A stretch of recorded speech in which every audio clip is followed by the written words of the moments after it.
Ready when you Close to the are. 90. All right, so it's 3:09. Well, let's go ahead and stand up for the pledge of allegiance. I pledge allegiance to the flag of the United States of America and to the republic for which it stands, one nation, under God, indivisible, with liberty and justice for all. Thank you. I thought Doug was going to be here for this one. Here it is, online. Oh. So roll call in attendance, we have Bob, myself, Flavia, Ed, and Carol. And I do believe we have Doug, so I need a motion to allow Doug to fully participate in this meeting I remotely. so move. To do second, in exceptional circumstances. So we Oh, have this is Bob. I so move. So Bob made a motion, Ed second. Let's go ahead and call for a vote. All in favor, say aye. Aye. Aye. Welcome, Doug. Approval of you. the I'm in final Brazil. agenda. Well, I hope I left the house clean for you. You're in Brazil. I love it. I move to approve the final agenda. We have a motion by Carol to move the, approve the final agenda. Second. Second by Ed. All in favor, say aye. Aye. Aye. Motion passes. Go ahead and move to, Motion passes unanimously. you want me to say that? Yes. Please. All right. Public comment. Do we have anything? I have no sign up of public comment. Or just kidding. All right. We have one sign up for public Perfect. comment. You're also happy to see me? There we go. All right, Teresa Nelson, Yes. go ahead. Okay. So, hello again. I first spoke to you April 2nd regarding the FPL transmission line project. I'm here to update you on Hampton Park and its new FPL team. As of today, there are over 20 people in the group. We've been communicating through emails about the effects of this project on our neighborhood. Tonight, we're going to meet for the first time.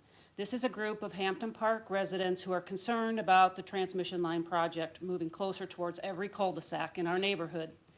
The update you're receiving today from the district manager is a Q&A from Cameron Crenshaw, FPL Corporate Real Estate Manager.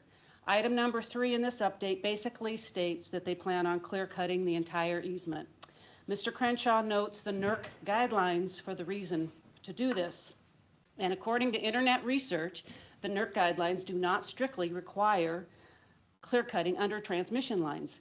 This stance is an FPL default because it's cheap and easy. An email that I received from Michelle King, the project manager, acknowledges that they are trying to retain as much vegetation as possible. They're looking for opportunities for retention and using directional pruning and offering an evaluation by a certified arborist. These two are mixed messages, but the message from Michelle King, the project manager, is the one I want to believe and the one I want to hope that the Gateway Board of Supervisors will get behind and advocate for. While every cul-de-sac in Hampton Park and Hampton Park's entrance will be affected by this transmission line project, so will all of Gateway residents. The new Commons Park has a trailhead that leads to Linear Park. The new resident guide touts the Linear Park as a recreational amenity. Gateway Boulevard itself will change as another set of transmission lines cuts through the wooded area and crosses the curve in the road nearing Stony Brook. This project is a big deal, and it's a shock to our community. I'm here to ask that Gateway Services CDD and the Board of Supervisors stay involved and proactive in this project. As Hampton Park concerned residents meet tonight, I'm not sure what the collective action is going to be going forward. But I do know that Gateway owns this land, and you, as a Board of Supervisors, volunteer and care about our community, and you have connections and clout from 40 years of dealing with development and utilities. Please help us go forward with this project with the attitude stated by Michelle King. The area along Hampton Park and the Linear Park is a very small part of this project. FPL is a multi-billion-dollar company that wants to save every dime on this project, while our community residents are concerned about our property values and our neighborhood aesthetics. This is our one chance to handle this project carefully. We're asking for your help. Thank you. So do you have a specific, are you asking something specific? Or I'm sorry, this is Carol. Are you asking for something specific? Yes, in all the dealings that you have, to not take everything at face value. We're getting different messages. I personally met Mr. Crenshaw, and he didn't know the land. He doesn't care. He will clear cut tomorrow up to the hedge in Hampton Park. Michelle King, I wrote her on the email, which is incorrect, I've been told by Charlotte Miller. It's nextenergy.com, so whatever email you're putting on the website is not getting answered as far as I know. It needs to be corrected. She had a different attitude in her letter, and she seemed to care, and she seemed to act like they will handle this, maybe So- with a little So I- caution. Maybe I should ask the question in a different way. Yeah, I Is your meeting tonight, are you hoping that there's a plan for action from Hampton Park to come out of the meeting tonight?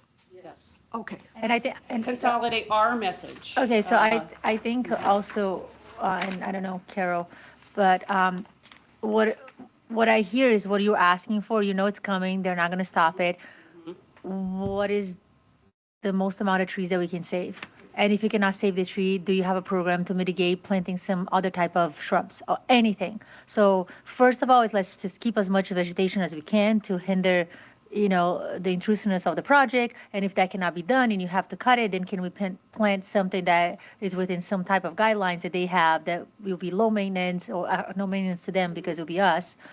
That would be what I think you guys are really looking for, because asking to the project to stop or change route, that's not, it's unrealistic. So, yeah, so I think I am not opposed for us, blessing your request, for sure. So I think it's, But I feel like you're the landowner, No, you're this the is Carol. bigwigs. We need to hear what, from Well, them, and that's- what they so want. that's what I was saying. We will know, that's what I'm saying. We're doing the blessing of what they want after the meeting they have today. So the meeting that you're gonna have today, you're gonna say, look, we went the meeting and we want those 5 items. We'll review those 5 items and we'll say, in addition to the residents, we as a board are in agreement with those 5 items. And God, if we want one more item that you didn't think about it, we'll add one more item.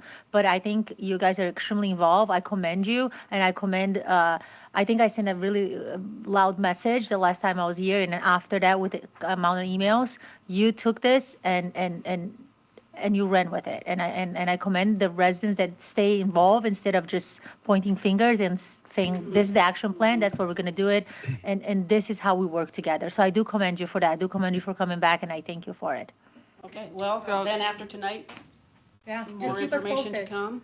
If I knew it, I would attend. If I knew it, I don't know the time, but if I knew it, I would attend just to be ears. I wouldn't be just, O'clock tonight. yeah. I have a pass. If they didn't activate it, I still can get in. You have to have identification to get into Yeah, the right. community now. And I'm sorry for the sour grapes. I It's, know I it's have no over. That's history why I here. didn't mention. It doesn't need it. I like it but- that we know what it is and that we're going forward with it. And I Yes. think everyone's on the get along and help each other page here. And I just want to clarify one thing, Teresa, because the address that is on our website was provided by I FPL. know, I know. And so that is, to my understanding, what was, it may be an alias, I'm not sure, but that is the email address that we were provided. It was at the meeting with Charlotte Miller, with Mr. Crenshaw as well, and I said, no one's getting answers from this, and she wrote it down. It's Next Energy. Would you forward that to I sure Chelsea? will. So, because then the only way that I would like for Chelsea to update is when we have a record saying, because God forbid we change it and then back like, that's not the one you should have used.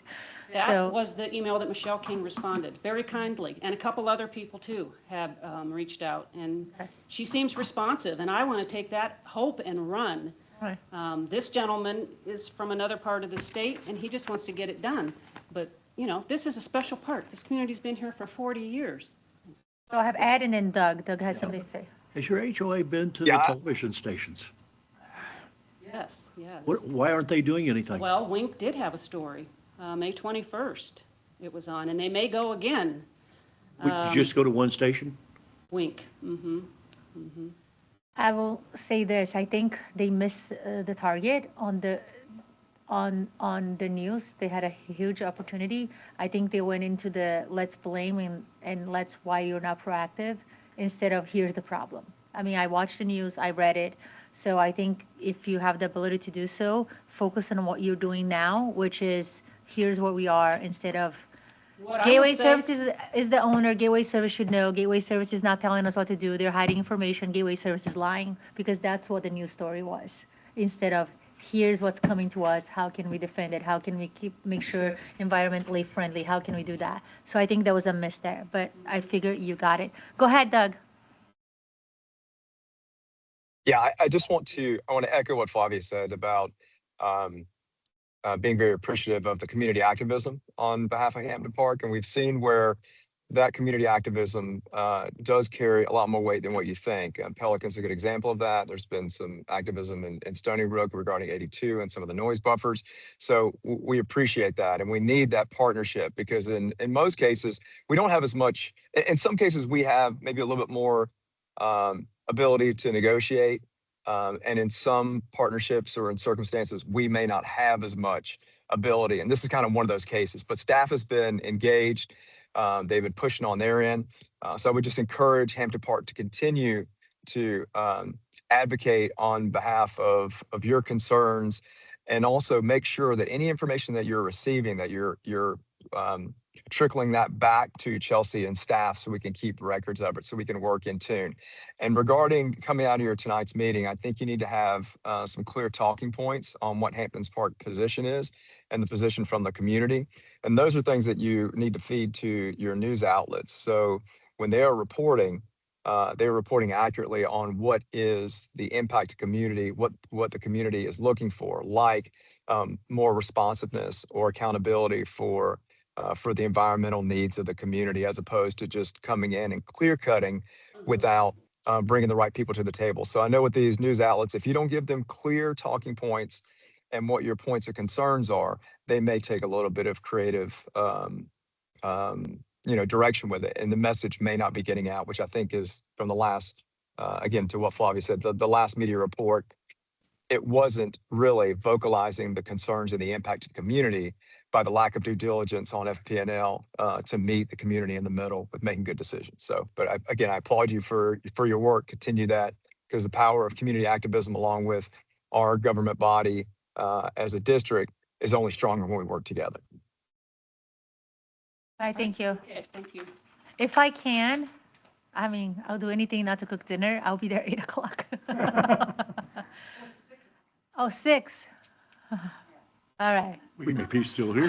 Oh, maybe, yeah, 6, but, Some will take minutes, so I'll Okay. put them on and Thank you. see where we go. all right, thank you. Thank you. All right. Local achievements and recognitions, anything? The only thing this is Chelsea. The only thing I'd like to call out, and I don't know if I've mentioned this to you at the last meeting about the internal transition of staff. So Randy is now the Assistant Public Works Manager. He's keeping the Public Information Officer component of his previous role. The contracts management has moved over to Sherry, who is our Accounts Payable Payroll Manager. So that previous position, I guess, is somewhat vacant right now, but we've made those transitions. So you're going to see Randy more in the Public Works sector. We did some internal posting and did a couple of external applicants, interviewed, and Randy has since taken that role as of, I think, 2 weeks ago. So I just want to make that announcement. And then the contracts management, like I said, will transition to Sherry. And so we've made those succession planning transitions. That's all I have for local achievements and All right, recognitions. so advisory committees, and we have, I move to accept the advisory committee reports, agenda items 7A and B. so I have a motion by Carol to accept the reports. Seconded. And second by Bob. All in favor, say aye. Aye. Motion passes unanimously. I move on the agenda items 8A, B, and C, all approval of minutes. I'll second. So we have a motion by Carol to approve item 8A, B, and C, second by Ed. All in favor, say aye. Aye. Motion passes unanimously. I move on consent agenda items A, B, C, and D. We have a motion by Carol to move to consent agenda items 9A, B, C, and D. I'll second. We have second by Bob. All in favor, say aye. Aye. Motion passes unanimously. Tetra Tech report. Get there.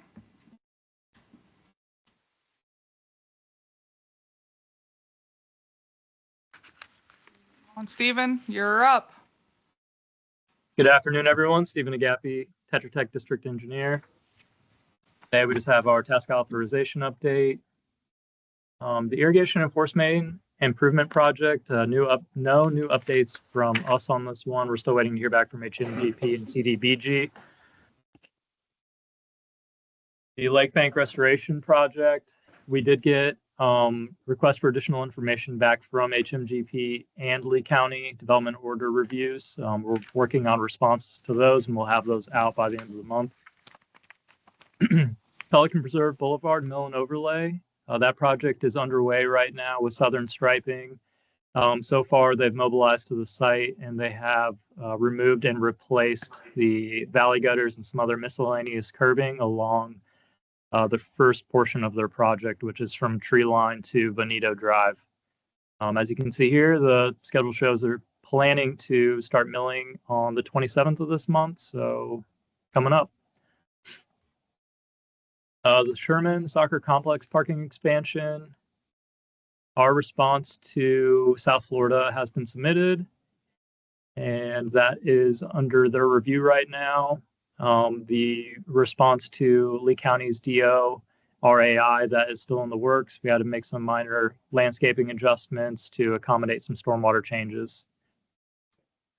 The Public Works Building Relocation Site Plan, everything has been sent to Lee County. We've already received the ERP from South Florida, and Lee County is right now reviewing our permit application. We did get a call from one of the reviewers, and a couple sheets were missing. We sent them those, and they said that was the only comment that they had. So we're pretty hopeful that that's going to get approved here pretty soon. The admin building, they're currently about 67% complete, and right now they're working on updating their construction schedule, I understand. Currently, they're still calling for August 5th, but Chelsea, correct me if I'm wrong, I think they're working on updating that.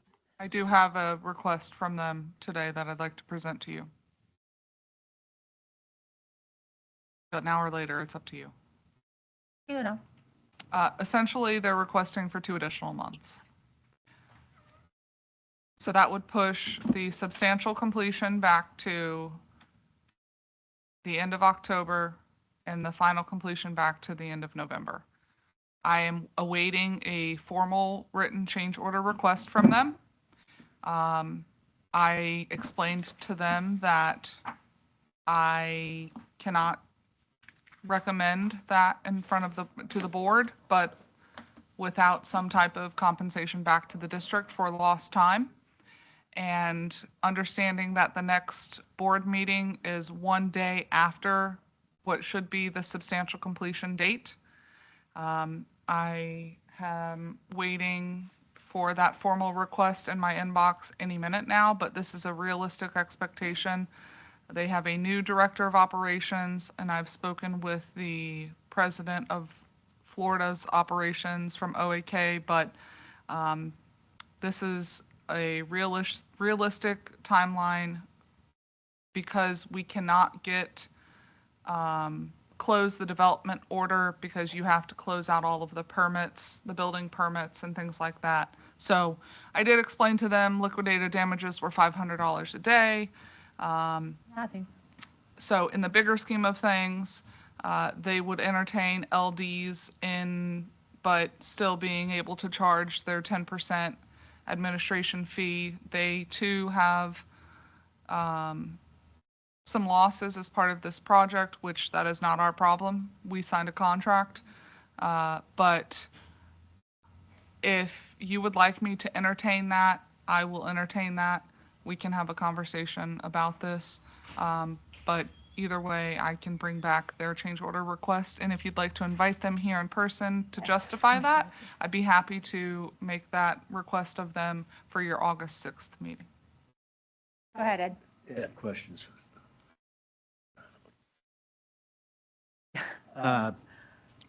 What was the original contract's date of completion? July 31st, I believe. July 31st. were there at any time, and there was a liquidated damage provision in the contract? There is. $500 a day. Yes. For 2 months, $30,000, nothing. And going on, were there any change orders? Yes. Not done.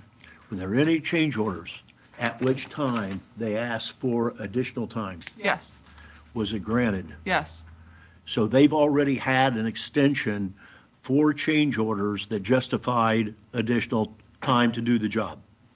Yes. If those have all been completed, have there been any that have come in since, notwithstanding the one you're just talking about, that requested a time extension because we have gone now for 60 days that the job was going to be done? Not 60 days of giving a change order request for time extension. They're doing that now because they're you-know-what's in a ringer. My deal is, I'm going to say, no, I'm ready to go for liquidated damages right now.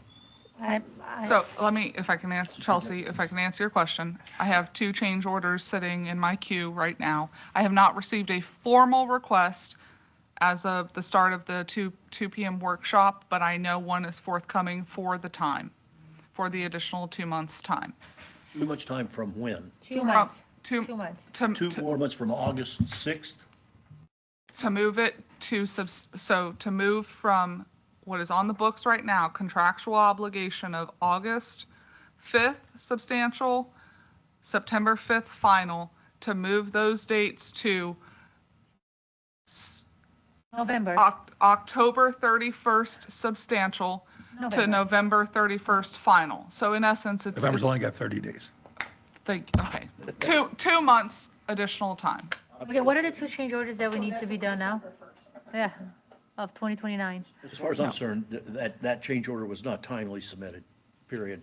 They should have submitted that change order at least And I agree. 45 to 60 days ago. If I'm being completely transparent with you, I did have a conversation with them a month ago.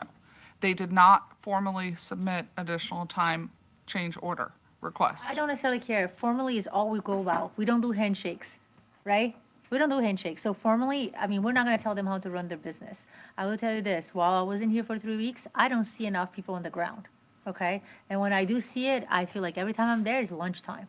I don't run, so that's me. That's me there on the ground when I'm jogging, when I'm riding my bike. I literally go there, and there is not enough people. I don't see them working on Saturdays. I don't see them working on Sundays. So I'll be opposed to giving them any time. Like the way they run the business is the way they run their business, you That know? is- that- And to be- formal, it's always formal to me because I don't get to go to them and say, hey, let's go ahead and add another 500,000. We won't sign it, but we'll pay you at the end. Doesn't work for them. It's not going to work for me. So this is Chelsea. To be clear, that is the sentiment that I have raised to them. Bob, anything different? Totally Carol? agree. Question, another one here that we should be doing. We need to talk to our engineer, our architect, inspector, personnel. Are you of the opinion that they deserve a time extension for what Flavia just described as what I have seen also? They're not working hard. They're dilly-dallying. I don't see grounds for it. Now, maybe our inspectors out there all the time, day in, day out, sees it, but why is this coming up at this late date, other than the fact that they feel the heat in the kitchen? They should have asked for this at least 45 days ago, if anything. Ed, I know you're not directing that question to me as your district manager, but I cannot justify it. And I have been watching this transpire for time, and they are aware. They are aware. Now, I have been having conversations with Chelsea regards to this. So I will say this: I have been extremely proud of how proactive she is, and I think because she feels it from us, and because she doesn't want completion, and I think at least on a weekly basis, if she does give an update. I'll call for an update. I'll text her for an update. And listen, without wearing the dirty laundry out here, it got to the point that I felt like Chelsea was having to say, hey, this is how you do business. And which I then warned her, like, I don't want you to do that because I don't want it to be like, that's why there's a delay. I mean, they're lost. That's my opinion. They're lost. And I think it's. I could go along with the time extension, but it's going to cost them money. It's going to cost them money. Tony, for the record, what I would suggest is wait until Chelsea gets the change order request. let Chelsea, her staff, and Tetra Tech and myself review that change order request. Then make a recommendation to the board based upon the contract language and the nature and the rationale asserted for the change order request. Our problem is we won't have a meeting, Tony, Well, until. and I'm okay with that, Tony, except that I'm they thinking- need to understand where we're going. In other words, there's going to be penalties if you're late, to give them an opportunity to apply extra resources to meet the deadline. And to be 100% transparent, again, this is Chelsea. I have made that very clear to them. Okay, then great. 110%. And I'll stamp that. Because Yes. there's still 3 weekends that they could work. And that has been That's- my sentiment. And again, I'm not trying to get into means and methods, and they understand that. Just, I want to be clear. Okay. They understand that. They have fresh blood on the project. They understand But that. they don't have the ability to just have fresh blood. They have to have the old blood, the dead blood, and fresh blood. Because when I'm there, I see a crew either inside of the building, but I don't see anybody else working on the sports court. So like, why are we not, if you don't even Have have. two crews.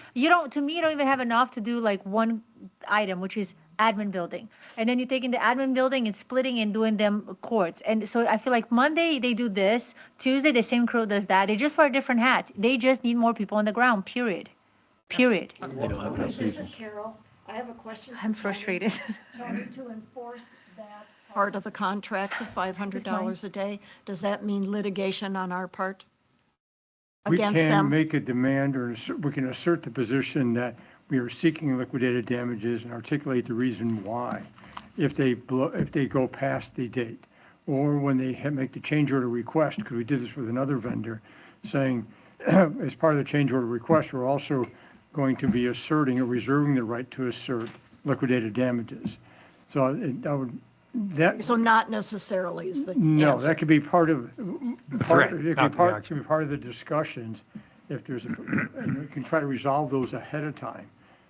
When they make their applications for payments, if we've asserted liquidated damages. I'll go back and look at the contract and work with that in Chelsea and. What I would request of the board today, this is Chelsea, what I would request of the board today, again, to Ed's point, that the next time that you guys meet is after substantial completion, is to ask your approval and authority, working with the district attorney to. And the engineer. And the engineers, to basically negotiate on our behalf with them to resolve this issue. I make it as a motion. Say it again. I make that as a motion. That we give Chelsea that authority. So we have a. Can I make a statement? I've They- had my they- Yes, hand raised a little Doug, bit. so go ahead, Doug, let's Doug do, Yeah. go ahead. I don't know if this is feasible, but I just want to throw it out there as something point of consideration. Is there any additional scope that we could put in After.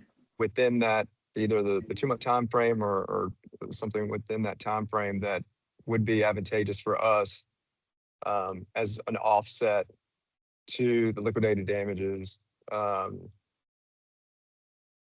if we approve the change request? So Chelsea, is there anything, whether it's additional walking paths, or is there anything that would be of value to us to add additional scope to offset the time frame? I don't know if they've got the manpower to do it, but it is something we should probably consider along with either just a yes or no. I understand the request, and I will take that into consideration as part of the conversation. I don't think necessarily, because you and I kind of talked about this when we were on the site last week. And really, there's literally nothing. We just, We got everything we wanted. If you could just allow me to do what we Well, no, discussed. I don't think that's true. Hold on 1 second. I don't think that's true, because even if we were talking about the dog park, the we were dog park talking is about, only, no, but listen, we were talking about some additional access, some sidewalks. So I'm trying to think, not only just dog park related, but there are walking paths, there are some additional sidewalks or other things like that we have as either part of the next phase. So, okay. Again, My point is, I want to kick it to staff. I don't want a solution during this call, but I want to kick it back to staff and Chelsea, say, can you make that a part of your due diligence before we reply? And regardless, whatever discussed would come to you at the August 6th meeting with them in attendance here to present, we would present whatever we have discussed in front of the board, so you can make the But by then, final we're already decision. too late, right? That's a de facto default by then. I mean, it appears, but you can't, if that's a fact, that's a fact at that point in time. But then again, the review, the submittal of overarching every contract is good faith. You have to have elements of good faith. And so part of what they would need to be acting in good faith when they submit the request, and we would need to in good faith review it based upon the contract requirements and the obligations in the contract. And so, again,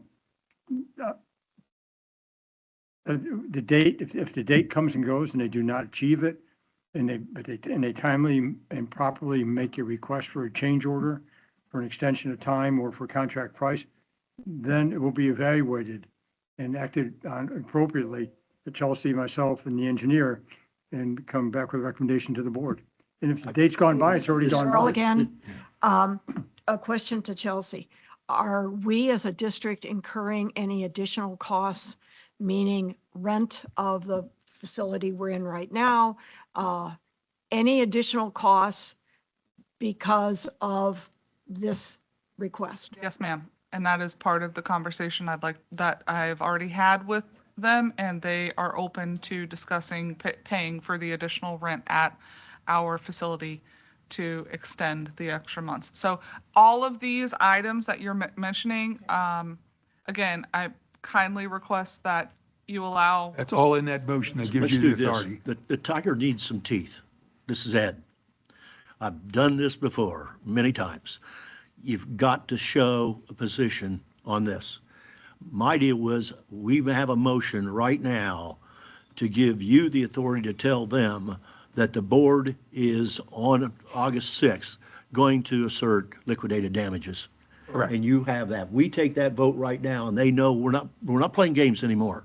We're giving you the authority to let them know that August the 6th, we're going to vote for liquidated damages. If it's not done. If it's not done. But I think what Tony was saying is we have to wait until that day comes to be able to do No, that. you Yeah, but we're don't. just saying, if you miss it, I've done that before. You don't have to do that.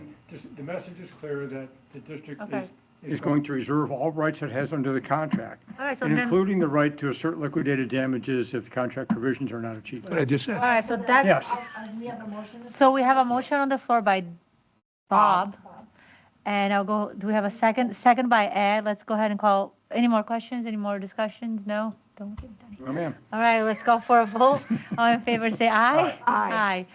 Motion passes unanimously. That was Tony Pierce that said no, ma'am. They have to understand and realize that this stall and using is not going to work anymore. It is made abundantly clear to them. So, Okay. all right. Next. Sorry, Stephen, continue on with No. your update. Very, very good. CCTV storm, crew still out there finishing up their first phase contract. I think they're approaching the end of that phase. Griffin Drive sidewalk, we're working on wrapping up our plans, scheduled to be sent over to Gateway tomorrow and also to Lee County for review. Tree line sidewalk. Did we miss the 7/17 date, or are we right on target for it? That's tomorrow. Yeah. We're You're gonna shooting make for it? that. I Okay, hope so, yeah. thank you. This was Bob. Of course, yeah. Tree line sidewalk. I got a chance to speak to Lee County DOT this week, and we got some information from them, which is going to help us move forward with our design efforts. We're marching forward on that one. Gravity rehab. Steve and Bob, a question on that. Have we been able to, or are we trying to push that sidewalk further away from the road than what they did for C4? You read my Yeah. mind? For C5. Yeah, well, actually, it's funny you say that because when I spoke to the representative from Lee County DOT, they recommended that we copy and paste that same methodology. And I expressed that was not ideal for Gateway or the residents of Pelican Preserve. So we're working through it. They own the drainage over there on the right of way. And so we're just going to try to work with them and their drainage and move it away from the road as far as possible. I hate to have a fatality 10 years from now. We could have done something. Yeah, that's I wouldn't want to walk my my Nope. son on a sidewalk that close to the road, but you know, we're going to do the best we can to get as much space as we can. Would it be, I'm throwing something out, would it be possible to put in any vehicle bollards? Bollards? No, Not gonna happen that much. 10 feet, I believe DOT doesn't allow you to put any Yeah, hard structures from bollards the road wouldn't- 10 feet. Do not ask me how I know that, but I know Run over the that. people, running over the people is okay, but you can't put in something to protect them, okay? bollards don't go in the clear or the clear Yeah. zone, but guardrails go in the clear zone. But I Ask me don't how I know if that. A I don't know guardrail if we can want to go go? that route. Did What's you say that? did you say a guardrail could go? I mean, we haven't considered that yet. We're going to try not that option at first to reduce complications and expenses. So we'll keep an open mind for those. I'm just focused on safety. It scares me. Yep. That'd be that'd do a last resort if you had to do it. Yeah. Okay. Gravity rehab. We're wrapping it up right now. We were supposed to send that over yesterday, but we got a little delayed. So that'll be going out tomorrow to Gateway. The MPDES annual report. Eric is working on collecting data and updating the report. Pelican Preserve Pond 21, we're in preliminary design, looking to complete that by near the end of next month. New project supplemental engineers report. We submitted our draft report yesterday for staff and the finance team's review. I don't know, Chelsea, if you want to add anything on there. This is the first time I think the board's seen this project pop up. So What is it? I'm sorry. it's the second amended supplemental engineers report for the So bond. that'll come to you, this is Chelsea, that will come to you at your next meeting for the draft for the capital projects that we discussed as part of this fiscal year's budget. So you'll see that report. All right, GIS support services. We're still working closely with staff to just update all of the utilities, storm, water, sewer, irrigation, all of the other improvements that are going to be cataloged and available on their GIS system. Did you hear the comments earlier about, well, I don't know if you were on listening to the transition to GIS to Tetra Tech? Are you I willing? missed that. Okay. My question to Chelsea is, if I can summarize it, is as of a date certain, October 1st, we no longer use Passarella, we don't use their services, and we don't pay them, and you guys got it all. Are you comfortable with that? The question was to me. I don't want to speak for Alex, but I would assume the answer is yes. I think he would be happy to take on that responsibility. Okay, that's all I want to know. I don't want to pay you and pay them. We don't want you to either, Bob. One snack food. Development updates. No new changes here. Daniels Parkway Apartments is still they're moving along right out there along Daniels with their construction. No real updates on anything else. Grace Community Schools, I think, is coming to the board for approval shortly. I don't know if it's this meeting or the following meeting. We're here. Perfect. And that's it for the development updates. No new news on Santa Luz as far as I know, unfortunately. And that's all I have tonight. Anything else for Stephen at Gaffey? Nope. Tetra Tech. All right, All right, thank you, guys. Steve. Yep. Have a good night. Hey, Steve. Thank you, Stephen. Let's move to admin. Next, we have the quarterly financial summary report presented to you by Mr. Stephen Bloom from Infomark. Okay, good afternoon, Stephen Bloom from Infomark. So what you have in front of you is the third quarter financial overview up through June. So puts you 75% of the way through your budget year. A couple things that I just wanted to kind of point out as some good numbers here.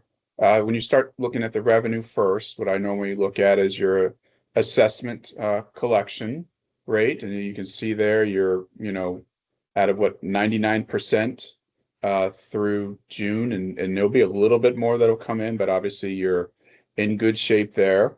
I normally will look at your utility billings to make sure that they are in line with what we budgeted.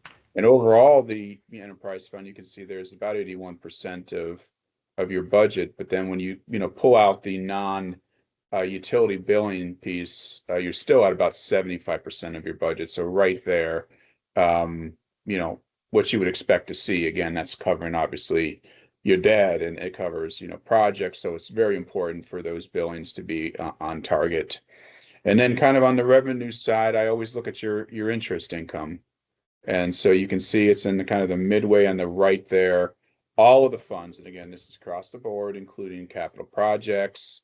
About, over 700,000 in interest with, a quarter of the year left to go.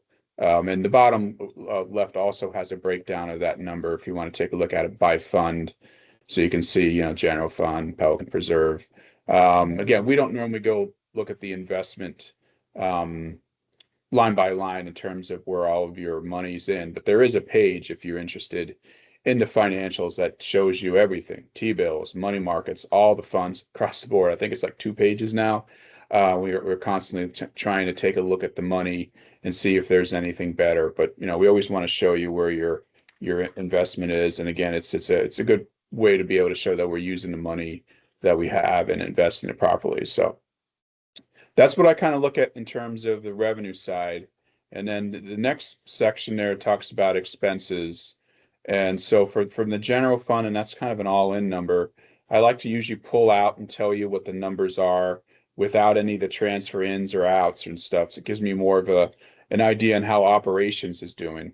So from the general fund, when you take out the transfer outs for different things, you're only at about 51%.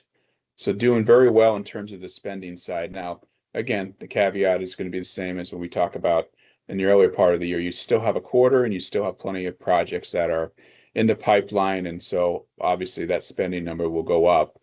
But that just lets you know, from a holistic perspective, the general fund is on target from the budget side. Same thing with Pelican Preserve. You can see 70%. Enterprise fund, again, that one's also is under 60%. So again, I look at that type of stuff and I want to make sure that from an operations perspective that we're doing fine. And you can see we are, because a lot of times with all the capital and the projects and debt service, there's a lot of moving parts. So I try to break all that stuff out and kind of let you know how you're doing from an operating perspective. And so far, again, the numbers look very good for the year. Anything for Stephen Bloom? I have none. Nothing. No? All right, thank you, Stephen. You're welcome. Yes, ma'am, public offering versus the private offering. All right, Chelsea Riley, District Manager. This next agenda item, which Rhonda Mossing is online. These 2026 bond series that we talked about, that supplemental trust indenture that Tetra Tech's working on for all those capital projects that you all agreed for us to proceed with. Rhonda Mossing, I will turn it over to you, and if you want to present the compare structure sheet. Ultimately, we've got 2 options for you, public versus private, and what we're recommending. But Rhonda, if you're on. Good afternoon. Again, this is Rhonda Mossing with MBS Capital Markets, and we've been retained by the board to be your underwriters for this proposed financing. These will be bonds, 20-year maturity to fund a $5.6 million project that you've outlined, and your engineer's working on the details for. But what we wanted to do was show you the difference between the benefits of a public offering versus a private placement with a bank. And the reason we're able to pursue a private placement with a bank is because of your 20-year maturity. Typically, the banks won't lend to agencies such as the CDD past 20 years. So if we needed money to go out 30 years, you would have to have a public offering. And the best way to get the best interest rate in a public offering is to get a rating agency to rate your bonds, an insurance company to insure the bonds, and provide part of the surety for a surety bond for the portion of the debt service reserve fund. Going with a private placement, there are many benefits. One is that you have lower costs of issuance because you don't have those rating agencies and bond insurers to consider. You typically get a comparable or sometimes a lower interest rate than you would in the public market. And that leads to a lower par amount of bonds issued for the debt and a lower annual debt service requirement. In addition, a private placement with a bank will not require a debt service reserve fund. And in order to get a rating on a public offering, you would absolutely have to have a debt service reserve fund. And typically that's partially cash funded and partially funded with a surety bond. But it's still money that goes into a reserve fund that is going to be invested at a little lower interest rate than what you're paying on the bonds. So that's not a good use of your funds if you can avoid it. So what we wanted to do was show you the projections in today's market and to let you know that our plan would be to pursue a bank placement. And if the board agrees with that, we are ready to send out what we consider to be a credit package to approximately 20 different banks that we've worked with in the state that are familiar with these types of financings, and get a response from them and potential term sheets back to you in time for your, looks like we're planning it for your August meeting to approve the term sheet. And then it would be part of the delegation resolution in September for the issuance of the bonds. So this is just a summary that I'm providing you. If the board has any questions on anything that's in this summary, I'm happy to answer those for you. Yeah, this, Just Ed, if we go with the private, with the bank, do we still have to have the engineers and Russ Wires studies? Both of them still have to have those studies? Yes, Well- but they're needed for the supplemental trust indenture. You do a supplemental engineers report and a supplemental assessment methodology. Sorry, Rhonda, this is Tony. this is Bob. I'm looking at the annual assessment projected and actual. It does not appear as though Pelican is in this. Am I Correct. wrong? Correct. So Pelican's got, If you recall, this is Chelsea. If you recall, Laura ran the numbers through the assessment methodology, and your guys' proportionate share of the dollar amount of the projects that we talked about, PPAC has discussed that, and your 600,000 or they might just pay. you guys are just going to pay for. That's choosing exactly to where I was assess it. going. Yep. So That this way is, they're not tied into this this bond is at all. not into, this is not Pelican whatsoever. I know they're thinking about future and if they break away, or however you want to call that, give the roads away and all. All right, thank you. That answered my question. So, This is Carol. Do we have a bond rating right now? yes. What is the district's bond rating? Rhonda, I believe the last time we had the bond rating was AAA. Well, it was AAA because of the insurance, and it's not a district rating. Each bond issue that the district issues is individually rated. And I did check with S&P to see if it made any difference in the Not that much money. interest rate to get the district rated as a whole. And they said, no, not really. They have to look at each So the individual district bond as issue and the a whole security. Does not have a rating. It's bond issue By by issue. bond issue. Yes, ma'am. Has a rating, and the last one was AAA. I believe, Rhonda, do you recall what the 2023 one was? I believe it was AAA. The underlying rating was lower than that. I believe it was A minus, but I'd have to check. But because of the bond insurance and the insurer has a AAA rating, that automatically bumped the district's rating on their bond issue up to AAA because of the insurance. Okay, thank you. For this, Also, I wanted to point out that the annual assessments that I'm showing you on this schedule are based upon the EAUs that you had back when the 2023 bonds were issued.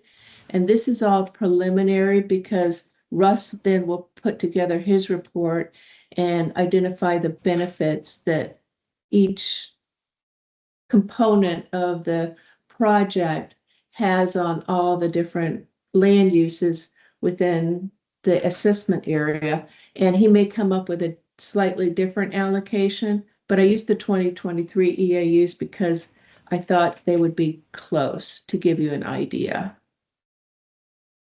So it's still going to be Bob, a $60 to $80 hit to the individual Every year. gateway, yeah, for the next 20 years. So what we're suggesting is the private, the bank Absolutely. placement. And I just wanted your buy-in on that before we go and solicit to the 20 different banks or so. So if we could have a motion? I move to The go with the Private the bond, private private placement of the bonds. I'll second that. So Of we the have a- 2026 bond amount. Okay, so we have a motion by Carol to go with the private, second by Ed. Let's go ahead and call for a vote. All in favor, say aye. Aye. Motion passes Aye. unanimously. Thank you. All right. Anything else for Rhonda? Now, Bob, we're committed, Yeah, thanks for putting this together. we're committed to borrowing or getting a bond, but we haven't committed to spending any money yet. Is that right? That is correct. Okay. If we don't spend money, there's no cost. This is Tony. Well, the cost comes at the time you issue the bond or the borrowing. That's when you have to pay all the fees and then you have. So our money cash. right now is just to make that money available to us. No, the idea is to solicit proposals Correct. for the placement Correct? and to understand what the costs are and then the board can say yes or no, and then we will go forward and generate all the documents, do the closing, then it's when you get the proceeds. But I guess his question is, this does not allow Chelsea or staff or us to just go ahead and spend the money. Oh, the No, the money's answer not, is oh, no, no. the money's not in the bank yet. Okay, that's all I That want. was your question, right? Sorry, Mom. Yes. Because there's some things on there that stuff has to happen before. it And gets I spent. agree. And this is Chelsea, to be clear, we are spending money because we are You could- engaging Rhonda, Right, right, Tony. right. So, He means projects. Just going through this exercise costs yes. us money. He means correct. projects. yes, Well, for clarification, that comes out of the bond proceeds, the cost of issuance. as long as they proceed with them. Correct. So if they Otherwise, we choose don't not get- to, we still have expenses. We have to pay some. We get there. No, bond counsel, myself, that's all contingent upon the bonds being issued. Correct, Rhonda? At least from our perspective. Oh, okay. But The at deal is- least my fee and bond counsel are contingent, but I think your engineer will still have to be paid for his report.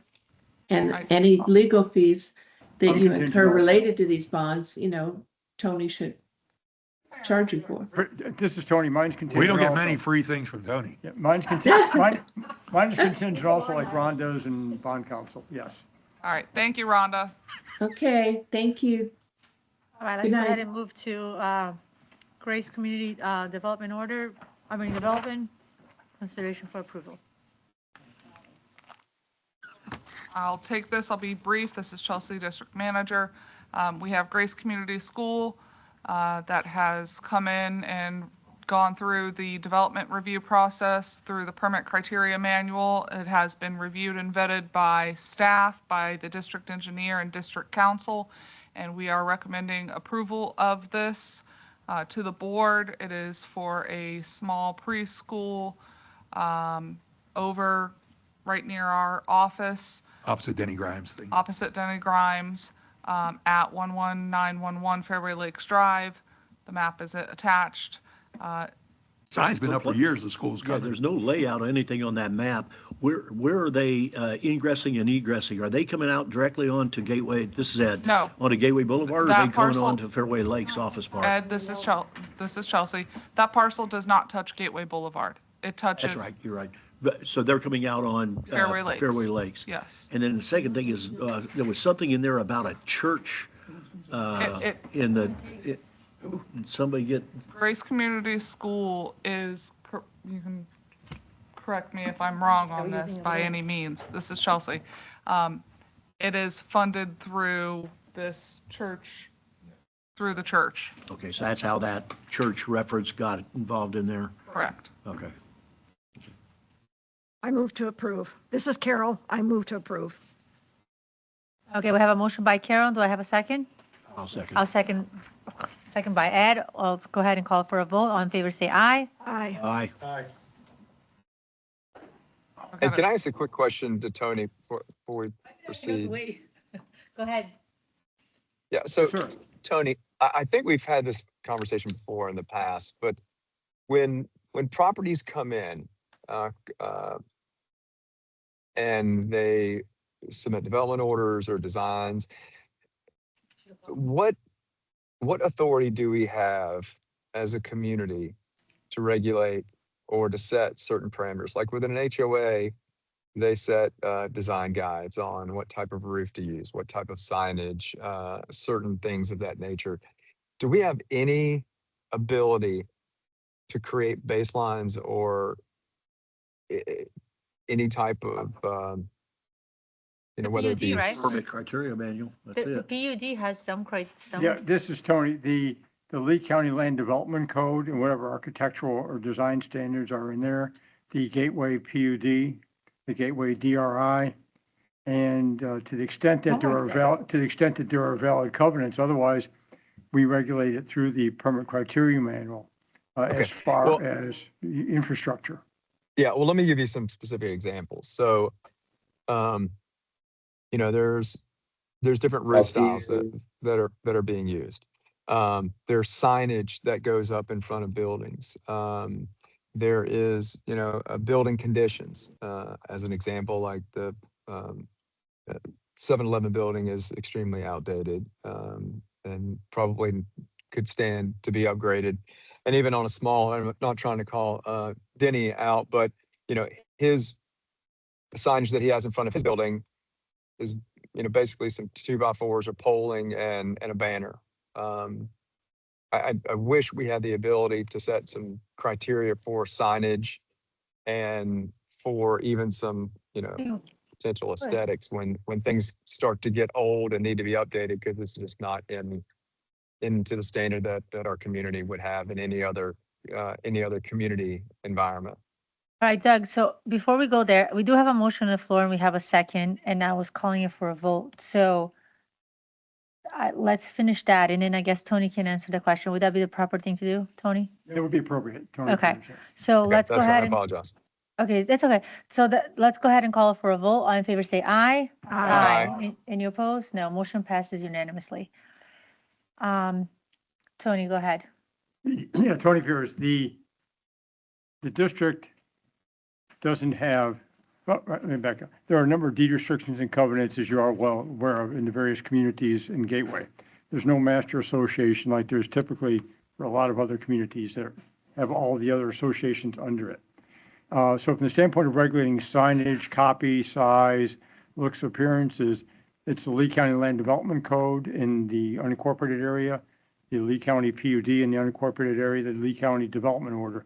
Pelican Reserve has the City of Fort Myers codes, building code, land development code, the SDA Special Development Area Approval document, and the Pelican Reserve DRI for the City of Fort Myers. And I think they might even have some design guidelines in Pelican Reserve incorporated into the Special Development Area Approval. I think that's my recollection. But typically, the community development districts do not have zoning or police power or land use power. Just add, question on this. This used to be a POA. Did that POA have an ARC or a DRC? I can't recall, Ed. It's been a long time since I looked at those documents. And again, that's one that's dissolved. And I don't know if I can't recall if they had. I was just wondering if there was something that we would, or could rely back on to of, Having them do something. for this particular piece of property. Yeah, but that would not give the district the authority because it's the covenants are a contract among the property owners of the property subject to the covenants. And unless a third party is granted the power to enforce the covenants, no other party would have the right to do that. So like, in addition to Doug's question, I guess, so even if we created some type of guideline, we don't have the authority to enforce it? Architectural, there's a very, very, in the villages is one of the better examples, there's, in some other areas, very, very narrow area in 190 under certain constrained circumstances when districts may have the ability to adopt certain regulatory, I'll call covenants. Let me go find that. I do agree with Doug, like that we do have an opportunity for some maintenance, just regular operation maintenance. But I do say that I just, for some odd reason, just read the PUD for Gateway. And there are some specific items there. There's signage, there's fencing that does talk about that. Some of that, I would think, we would be able to transfer over to the permit criteria manual. Yeah, because I do recall reading it about it. Specifically barbed wire If I could chime in. around the district property that we have, not allowed. I read that, sorry. Good memory. Well, here's some of the yeah, and again, the difficulty is the 190 is the charter for the district. And the law in Florida is when you're dealing with special districts, they have the powers granted to them, and those that are necessarily implied as being necessary to carry out their functions. There's a very limited area where communities CDDs can enforce deed restrictions. And in my opinion, it doesn't qualify. Gateway does not. And again, one of the criteria abilities is to adopt rules necessary for the district to enforce certain deed restrictions. And it keeps going on,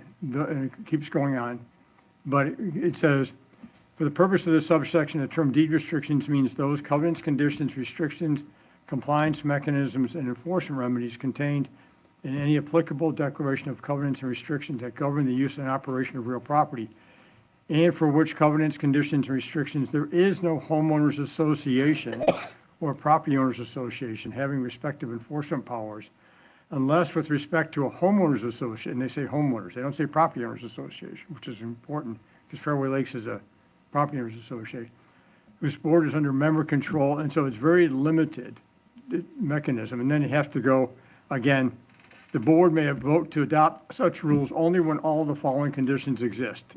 Some of them already exist. The declarant in any applicable, okay, for residential districts, less than 25% of the residential units are in a homeowners association. Well, if this So said it again. wouldn't apply, in other words. If this say a POA and the people, the 13, 14 property owners Then down that's a there, yes. they didn't want to get involved and they get what they get. Yeah, I think if the district, Let's move on. let me back up. If the district owned property, the district could impose covenants on the property that it owns. And if it sells it, that buyer would have those covenants in place. For example, one of my other districts had some land that they sold as vacant land they got in a tax deed sale. They sold it, but before they sold it, they imposed deed restrictions on the property. So they knew what was going to go in there, and they have They designed had a to deal. restrict it somewhat. But they Okay. owned the property, so they had the legal right to do that. If I could just, I think the underlying issue, Please. this is Chelsea. If there are concerns with regards to property maintenance, I believe Lee County has a Code property enforcement. maintenance code that you can contact code enforcement. But Lots of with luck. regards to the district enforcing or pushing standards on, that has to be reevaluated. We can look into that further at a future date, but right now, our teeth is the permit criteria manual, and that may That's it. be just gums. And unless the legislature changes the rules, but again, Chelsea's right. For example, if the signs are falling down or non-compliant, you can notify code Code enforcement. enforcement. Do they have a timeline when they're going to start? I'm assuming very quickly. Quickly. Sign's been there for years. Yeah, they, I hope he heard the message. Is the same construction company that we're having over there, right? Yes. Oh. If I may, I couldn't figure out where you were going. Now I got it. Mrs. Tony, if I may ask Chelsea. I know, that's how staff is over there, probably on the field. All of our workers will be Drumming up over new there. business. Mrs. Tony, if I may ask. We should have waited there a little longer. If I may ask Chelsea a question. Chelsea, I think at one point in time, was there an issue about the Lee County DO because of the roadway condition in the association? yeah, and the developer is still working through that. Developer and contractor is still working through the DO portion of the project, but they were looking for approval from us to continue on with their applications. And I do know that the head guy at the church, he was making his rounds trying to, basically, they're contemplating reestablishing that POA and taking that initiative amongst themselves because of the ownership issues, so, and then the potential of the funding for the roundabout sitting in a They still pot. have that huge pipe right there underneath, right, that sewer pipe underneath that lot. I don't know. They do. And remember the that. incentive for that, as we talked before, is that nice six-figure sum sitting in the court registry from So- the eminent domain action. Anywho, that's, All right, let's move on to Please. KO Pilon bond waiver request. this is Chelsea, district manager.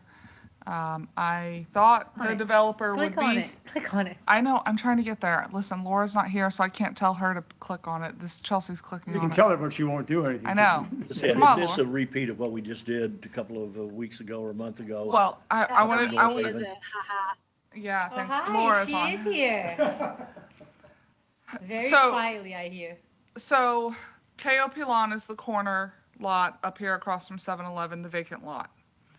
The district, the board, many years ago approved this project.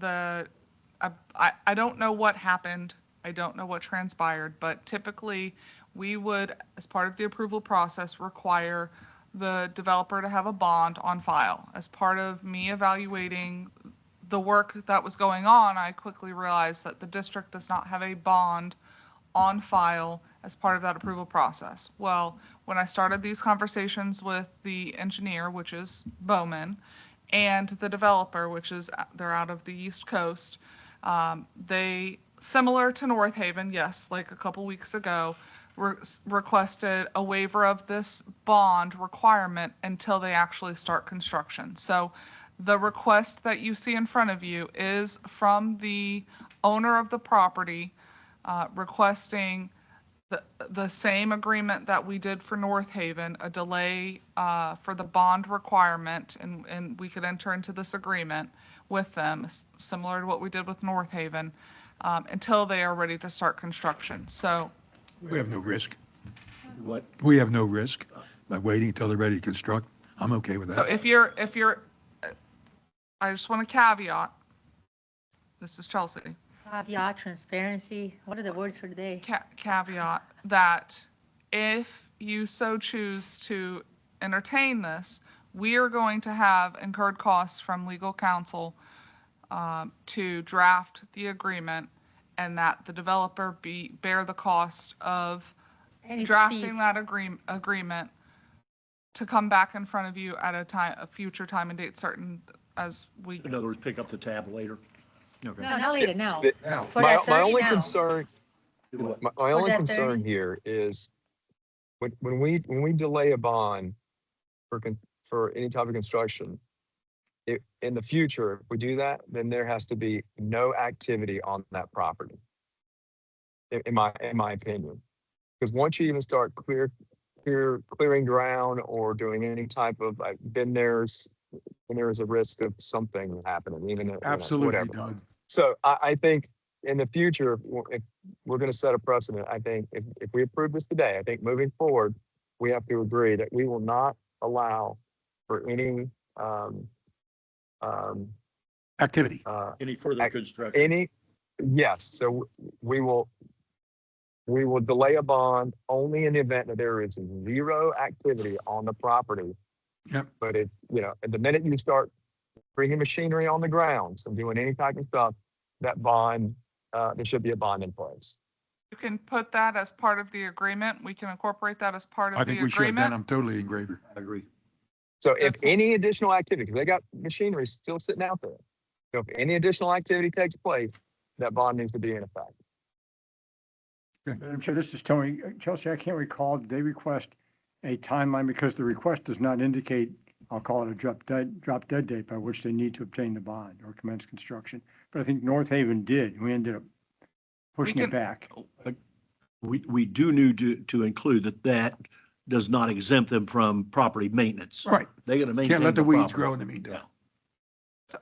So Tony, we can, as part of working through the agreement, we can put that, we can work with the developer on that request. So I will, just like we did with North Haven, suggest that we put a time and date certain. Otherwise, they have to come back and make an additional request for time. Give them 12 months or extension. whatever? Yes. Okay, Yeah, that's why I asked that, because the request didn't do that. reasonable also. You modify your motion to do that? Yes. I second. So we have a motion by Bob, second by Ed. Let's go ahead and call for a vote. All in favor, say aye. Aye. Aye. Aye. Aye. Motion passes unanimously. And Tony, for the record, Chelsea and I may come up with some additional conditions. Add That's on. okay. Add uh, on. We're To bring it good. back. We have And our there's a couple blessing. that we've sort of been stewing on other projects that can You already got be yes. appropriate here. You Thank already you. got yes. Thank you. Forgiveness later, right, Bob? All right, so fee schedule and discussion, setting the date for public hearing. Okay. So I have one thing It's to already say. set, didn't it? Wait, And we're wait. ready to go. Wait, I No, have, you need a motion. I need a motion and I had a thought in between all of this. So, all right. So we were asking staff to go and look at, because the events are listed on the fee schedule. Remember how we asked staff to go out there and tell us the events, so we knew that the farmer's market would be a different fee? Well, the farmer's market is here. So we have to address that. This, district manager, the special event fees here, and again, by setting the public hearing, you have an additional stab at making comments and edits and so on and so forth. We wanted, this is more for admission, not for parking. Parking is a whole different thing. Well, it's another, but it gives us that. So I would like to go to the public hearing with getting like a cleaner version so we can present it. So what I was suggesting is any special event hosted by the district, which would be the fishing derby, the movies, the Winterfest, the Red Bull, the Touch a Truck, all of that, it will be a $5 a day fee. It will be a $5 for the event duration. Because we do want them to come, the non-residents. For parking? Yeah, for parking. For residents, all of those events will be free, right, for residents. For the non-residents, I still want them to come and. Daily fee instead of an hourly fee. Just for those events that you have it listed. So instead of having to recreate, so under parking, you keep it exactly how it is. Parking for residents are on the facilities. For non-events hosted by the district will be that. Okay. And I, to be honest, if there was not a need to list all the events, because we may come up with one, I would just say event is hosted by the district. Okay. Non-resident will pay a $5 daily fee, because the events for the district will be 4 or 5 hours. And we do want them to come, and then, I don't know, that's just a thought. Well, there's also, to add on to that, Chelsea, if we ever have any tournaments at any of the field locations, a daily pass would be applicable as opposed to an hourly rate as well. And So- I agree, so and that's incorporate that into the wording. So it's events either hosted or, partnered or co-sponsored or whatever. Oh, really? For special events, they have a flat fee. Yeah, I just thought like, we want get money, but we cannot get money if we don't have anybody coming in and visiting us. So let's meet halfway there. And again, this can be changed in 6 months and a year from now or whatever. But I thought a $5 fee, it's, you go to the Greek festival in Naples, it's $10, $5. So that's kind of. $5 isn't what it used to be. So we listed the events so you could see everything that we have.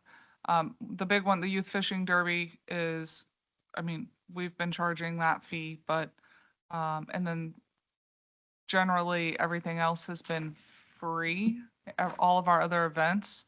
And this is kind of the same concept, but if you wanted us to entertain admission fees, that is kind of the thought process. I haven't heard any about I admission, have, only I parking. haven't, yeah, no, only parking. So I have another, it kind of like in line what Doug said it. So we're waiving the fees for everything else except the fishing derby, which we know 95% is kids only. So I would be not even opposed to, and we have also probably hardly any cost, it's just staff.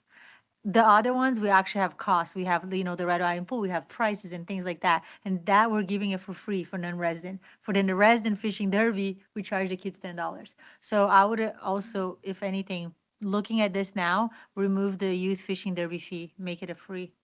Does that make sense, Elsie? Do you agree? Yeah. That it's the We one that, we did talk about that internally because either we have nominal costs or we get sponsors for these Yeah. and donations. So, but again, we wanted to be transparent yeah, with that's this. fine. I mean, So, what do you guys think? Like the And biggest and this cost is for us is Carol, that, what would you do about the doggy dash? I don't even know what that is. it would be I that, don't either, but it's got a $10 fee and a $25 fee attached to it on the thing. That's for So you're non-resident. suggesting that would be Hold on. free also? Hold on. this would be a, No, it doesn't. The non-resident, so non-resident has a cost. What is the doggy dash? it's a net new program, net new event that we're talking about where it's like a sprint of Carol? the dog. So for the resident, it's all free. It's just the non-resident pays. Doggy Dash just has a $10 fee for the Right, residents. but you've got free on everything else. I don't see it. Why would you, But that's non-member.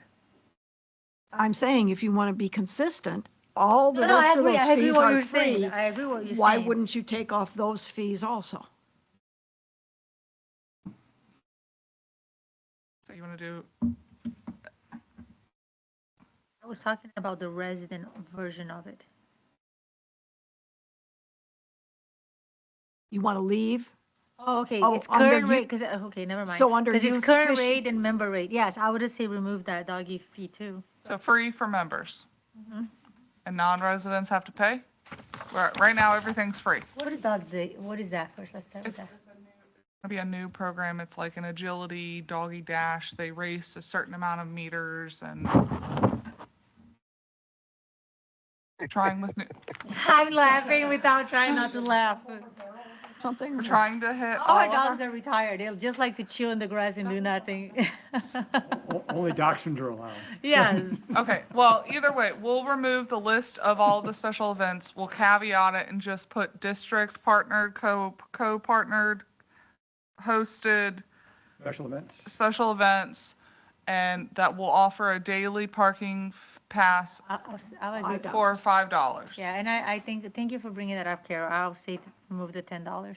Okay. I know, partner with Lee County, have them bring some of the agility stuff for free from the Lee County Mosquito Control, because they rent that. Then we have no cost. And for, just for example, the flat rate for the special events is for a 6-hour period. So I don't know if you want to do that all day or 6 hours. Hours, because I don't think we have anything that's more than 6 hours. I think it's per the duration of the event. Okay, for the duration of it. Good point. Or otherwise Set up. specified. Yep. Okay, So right now, this is tentatively set for the August 6th meeting. as long as you approve Okay, so that. do you want to make a motion? I'll move. All right, so we'll make a motion with the changes that we made. So, right, Carol, is that what you want to? Yes. Okay, so Carol's making a motion with the changes to add the $5 per the entirety of the event for the special events hosted by the district. We'll go ahead and remove the $10 fee from the youth fishing derby plus the doggy dash. For purposes of setting the public hearing. The public is set in the public hearing. Yes. Second by? I'll second it. Second by Ed. All in favor, say aye. Aye. Aye. Aye. Motion passes unanimously. Thank you. Yes, we will set that public hearing. Or what did? I think we were going to set it to the 6th? Sixth. The 6th. Okay, thank you. All right, moving on. Budget. Any additional budget discussions? I think we had it all at the We had it all a workshop. while ago. This is Carol, and you took notes, and there's some things you're going to get back to Bob on, so. All right, moving on. All right, nice. Reports. All right. Manager reports. Admin, monthly report. Anything for Laura, who is online, driving back? I have nothing. No, all right. Anything for Nobody report? Public wanna go home, Works, right? monthly report? I don't have anything on the report. I just have one feedback, but I'll wait, see if anybody else has anything. Hi. I did mention to Randy, it was my first email to Randy in his new role.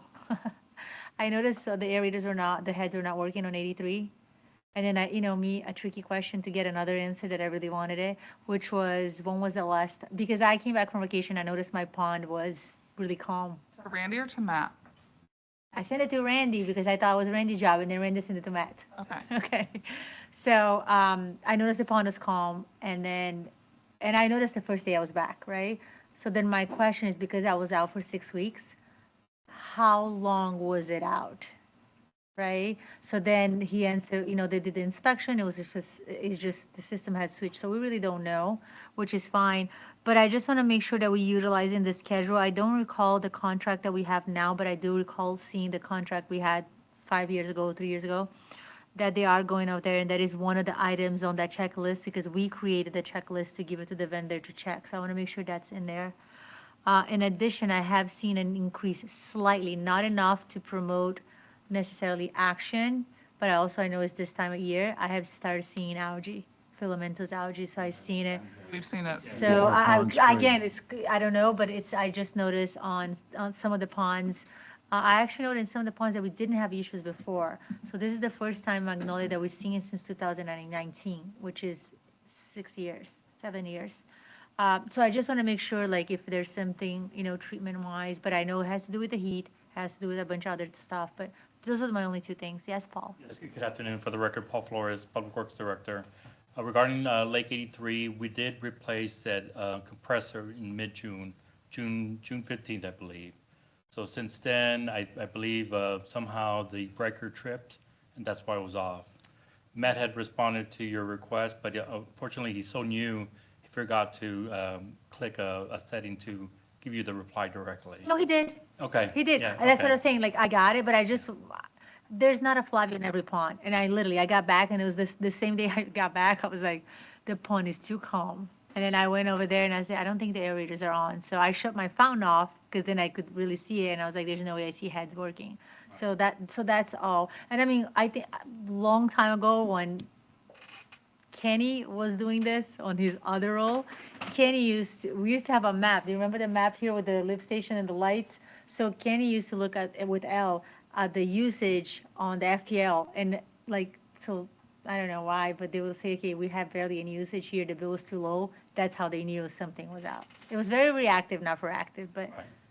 Well, the question is, the only way we know when an aerator goes out, because there's no internal mechanism to alert, I would imagine, is through our maintenance checks, or if someone happens to catch it. Is that accurate? And if Yes. so, what is our maintenance schedule? How often are the aerators checked? Monthly. They're checked They're- monthly? Quarterly, and then Matt is inspecting every pond monthly. We do also have Met Tower, but Met Tower is not looking for that. That's not a part of their scope of work. So it's either Matt, resident, or a contractor, a Hey, Doug, superior. That's this is Quarterly, Bob. though. Quarterly is I really will too tell long. you Quarterly is too long, I'll tell you that we that. put them in, the residents will tell you that. Yeah, the owners will tell The you. experience in Pelican is when that bubbler stops, you hear about it. right. And Period. We do get You don't notified need from to do Pelican. more than that. Right. Well, Pelican is a little bit more observant. when it comes Oh, to everybody, pond. Doug, they look at it. I will say this, though. Poorly for an aerator, because of the water quality, once it goes downhill, you're looking at 6 months to a year to fix that water. So I think I'm willing to do quarterly for other things. But aerators have to be monthly. Aerator, Yeah. I will be, because once the water quality goes south, and if it's the right conditions, it will take, from experience, right, Ed? It will. Especially this time of year. At this time of year, so maybe it can be quarterly than the winter, but during this time with the heat and Hold on, there's a But we're- difference. We're inspecting the ponds monthly. that's what my So- understanding right, was. so monthly. I I mean- think Matt will be our first line of defense as he inspects every month. He will see that. So without changing contracts or, Contract for the aerator vendor is quarterly, that they And that's do appropriate. quarterly maintenance. Staff has a requirement to go out monthly and inspect these ponds, Right. every pond monthly, which includes aeration. So we 100% should be catching it. Now, you may catch it sooner. Oh, that's fine. I don't have a problem with that. So, I wait, was just thinking if it's But to 30 Flavia's point, Flavia, to your point, that means that aerator, the time frame that it was down would not have exceeded 30 days. Correct. That is correct. Okay, all right. To just be wanna make sure I'm clear on reported. that. I don't know if the repair will be that quick, but Yeah, to be yeah, but reported, to What be the no, fix yes, is. right? yeah, Worst case to be scenario would identified. be no more than 30 days, but I think. You're going to um, hear about it a lot sooner than that. Yeah, exactly. Yeah. We do Trust get a me. lot of resident participation. If they see nothing out there, they'll call us. Yeah. They'll call us, so, and we'll investigate and we'll address it. And I Now, assume some that of the issues are FPNL related that do take some time to try to resolve, so Just just want to add throw 3 that months. caveat out And I also there. assume that at every area, we're going to have a bobbin or something floating on the surface. We to help don't. identify where it is, but more importantly, it tells the resident that water should be bubbling. Okay, so I'll tell you, there's 98%, none of the ones in Gateway have a bubbler. Well, you need that, otherwise you don't know So where it's that's, supposed to be. so that's what I'm saying, like, for me, my eyes, I can see it, but I cannot expect any of my 116 residents to Yeah. look at it. So if that's Change our something, methodology so you need to, make sure my that you got. pond is extremely small and I have 7 heads. Yeah. Otherwise, you can't So I find may it. have 3 heads working, but not all. So I do agree Yeah. with that. If you're using that We as a use the marker, bobbin. then we should look it into that. We can look into a bobber. Because Yeah. they'll They're easy. help Yeah. staff, because It sometimes helps us they find move, it. they move a little bit with Otherwise, the you won't know wind. where it is. If Yeah. a The gator wind grabs moves a it, little bit and they do move. gators do grab them. I'm just thinking of Chelsea's admonition the about. AI. I said, this is Bob. Bob, you just said all of that stuff, even if it's a female voice. I'm never going to learn AI this. is gonna know it. I can't even use my phone. All right, That was thank you. Bob. We will follow up on that. And this is Doug. Anything else, I- Bob? Yeah, I do have one thing. This is Doug. I know over the years, we have transitioned away from fountains for various reasons. I think the one that I remember the most is just maintenance. Seem like the fountains, they go down. I would like to maybe look at the possibility of what, fountain feasibility is today. Not in every pond, but I think with the new Commons Park area, if we were going to put a fountain in, and it would, from my perspective, it would be aesthetic only. I mean, there's other benefits, I would imagine, but Yeah.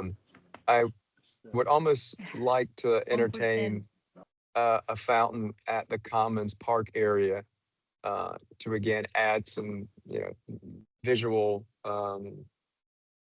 aesthetics to that property. Just the feasibility of it, and if you guys disagree and say, look, it's completely not, a waste of money or Okay. value's not there, that's fine. But All right, so I would not, Flavia, and I wouldn't be opposed to that. I will tell you this, the amount of filamentous algae that's there all year round in the muck, the only location that you will be able to actually install a fountain that wouldn't be get clogged monthly, it would be near what the dog park area will be installed. But nothing closest to Daniel's, nothing close to where we host the fishing, the derby. None of that, you're not gonna be able to do it. It has to be because all the the way. sediment, Yeah, sediment because at the the bottom. sediment, Okay. you're gonna get, first, I don't think it's deep enough. And it's gonna actually, it doesn't do anything aerated, very little, but it's gonna turn some of the water, and the amount of algae when we get, it's going to get clogged very often. And in a small fountain, it's $15,000 to $18,000. That's the one, Okay. that's the price that we just paid for the one in Magnolia, so. Chelsea, district manager. If you recall, we were going to pilot the aerator at that pond, the aeration at that pond, doing as part of the whole discussion for capital for next year in the bond series. That's where we were gonna pick one of the locations because of where it ties into the flowways. I defer the The fountain, the fountain. It's just aesthetics. That's all it is, but we Oh, do that's, have. and yeah, I understand that. Yeah, That's really the only but it reason. wouldn't be pretty. We do have a fountain that is not in use, that it just needs repair, a district-owned fountain. Is it installed or is it pulled It out? is in the pond. It is behind the Gateway Charter School, if you Yeah, yeah. remember. Oh, yeah, yeah. Oh, yeah. And that Okay. was a very large fountain, and that Yeah, it was fountain, big. so It's pretty. it's When it worked. very pretty. So it was a minimal cost that needed it to be done. It was Chris Shoemaker time, and there was somebody didn't make friends and nice, and he refused to fix it. So if there is a possibility for us to pulling that fountain out, because it's all floated, it's not really That's a weight. big fountain. It is a huge fountain, like an entrance of a city fountain. You remember, right? I remember it. Yeah, yeah. See, It was they really keep pretty going when it around. worked. But you said that's a floated one?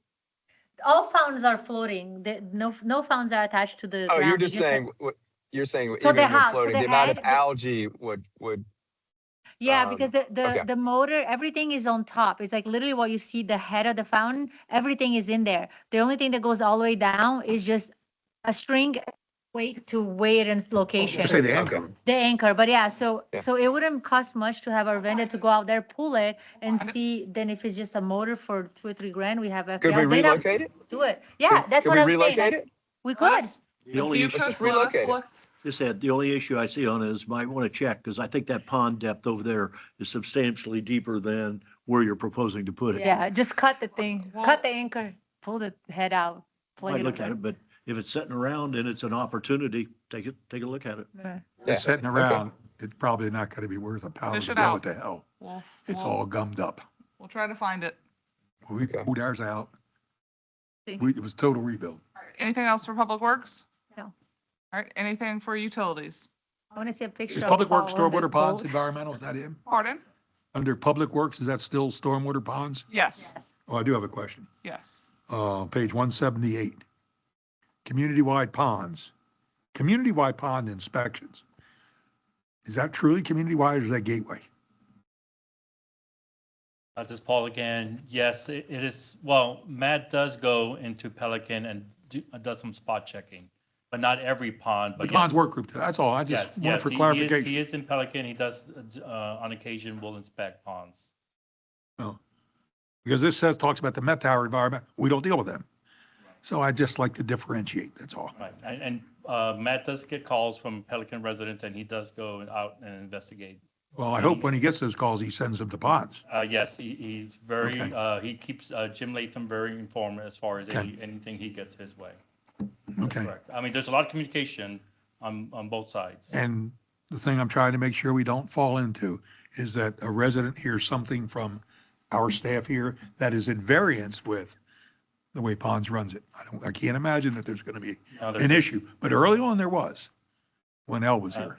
I can assure you, today, we don't Okay. have a communication issue with the pond. All right, well, just clean up the language on that. So, Okay, very good. thank you. That's all I Thank had. you. Anything else for Public Works? What? Public Works? No. Anything for utilities? What's I just have update on how many meters have yet to be, the boxes to be replaced and the brass to be replaced versus how many meters do we have to have meter replacement?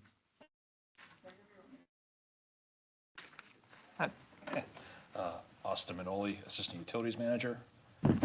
So as far as boxes, I want to say it's on the order of about, 200 at this point, I believe? Yet to still be installed? Yeah. Counting all the irrigation common area, like on the right-of-ways and commercial. Not sure off the top of my head what the proportion of that is still residential boxes that was skipped, just due to and positioning issues. As far as meters, basically all that still has to be done is just meters that go inside those boxes that I've been. Are the meters that's been skipped, are they skipped because of a change order issue? No, just because the boxes haven't been replaced yet. Say it again? The boxes that they're installed and haven't been replaced yet. We're not putting, this is Chelsea, we are not putting new meters in old boxes. So the boxes have to stay ahead, the meters will fall behind. Okay, and then the other question is, what about boxes that are complete, everything has been done, but the meter hasn't been changed? What's the story on those? I know in my street, in my cul-de-sac, they put in new meters in every house, but not mine. I still got the old meter. I'm sorry. They haven't caught the bypass, and I want to know when they're going to be there. Yeah, they did my neighbors, but they didn't do mine. That's good. That's what Great job. mine was. They did my neighbors, but they didn't do mine. I was wondering, what's the reason? Ka-ching. I don't know why, but I can tell you they did get replaced yesterday. I was gonna say, mine was a week off, so Say it they, again? You got what? They were replaced yesterday. I don't know Yours. why they were skipped during the There, initial. I can tell you. So They didn't want you running out to scare them. you scared them all. No, I'm just kidding. This is Chelsea. So we were in the midst of billing and we had a blackout time period. And so the meters, we said, certain addresses effective this date. Okay. Do not put in the new meters until we can get the billing done. Billing just went got it. out, and so now they're going back and hitting all of those ones that were done during this blackout period. That's why yours. I liked what I thought rather than your I explanation. know, I'm Yeah, sorry. so I did, and I will say this, so they did mine yesterday as well. He actually knocked on the door and told us he was doing, the vendor. He knocked on the door and, I sent him over and Tim's like, oh, they're changing our meter. Because we assume it was all changed, a week or so ago when they were there. But, yeah, so he knocked and he explained the project in 5 minutes and then. So Very basically, nice. Everything went well. We're caught I up. just stayed in the couch. I told him I'm not home. That's Yeah, the literally meter- what I said. meter I'm people not that are home. doing the work are doing a very good job. so meters have caught up with boxes. Boxes we're at the point where we're doing the difficult addresses, the deep roots and grain, potentially change order ones where we just have to, where the box is literally in a tree. Today technically would have been substantial completion for the boxes. We're issuing a change order for time to give Met Tower additional time to do the roughly 200 boxes that remain, most of those being commercial. Part of that change order is accommodating commercial times, things like that. And residential. And then those residential deep-rooted issues. So, but we're at like 99% of the meters are in. The goal is to get 100% of the new meters in by the next time the bill goes, which is on September 9th, 9/9. Anybody we can ding for non-compliance to the contract? $500 a day for not, Increase that. just asking. Honestly, with this one, the change order is truthfully, I could justify the time for additional change on this Because one. we needed it. Yeah, because of the roots, because of the rain, I mean, Well, if our admin building people are listening, I'd like them to know why. Some of those roots are really, really bad. And in fact, the meter pit shouldn't even be located there. no, and that's part of the additional time and Okay. so. Anything else for utilities? Yeah, I just have one thing. So I think if anyone's been paying attention to social media lately, one of the hot topics has been water bills. A lot of posts around water bills being upwards of 20, 30-ish% higher than normal. A lot of that is being, I see the easy go-to is the district is just charging us more and, so has anyone else heard from their constituents, their residents around complaints around water bills being Every time I go to the 30% driving higher? range, Yeah, I saw the post and I think, it's nice to see some very educated residents, meaning like know what it is. It's like, look at your gallons, because if your gallons is outside of the range, that means you have a leak. And I hate to say it, but sometimes the leak, just like Pelican, may be under the base of their home and you won't really notice. Won't Yes, know it, yeah. your toilets are not leaking, your hose is closed, but there is a leak. So I think it was nice to see some resident guiding the people that had concerns, like look at your usage and also notice that it is for a 2-month period, so the increase on dollars, yes, we had them because we did have an increase on utilities, but the majority was really usage. But I saw what you Well, saw. And this is Chelsea. The beauty of these new meters and especially having access to ion water, they've been in for, we're on week 7 of these meters being installed. So anybody who actually has had their meter installed for 7 weeks or even a week, they can go on to ion water, especially if they have a leaky toilet, and they'll see the continuous usage. Yep. And So it might be a good idea for Randy or whoever's managing PR now, maybe put a post out there on here's if your water bill seems higher, here's why. There's definitely some increases from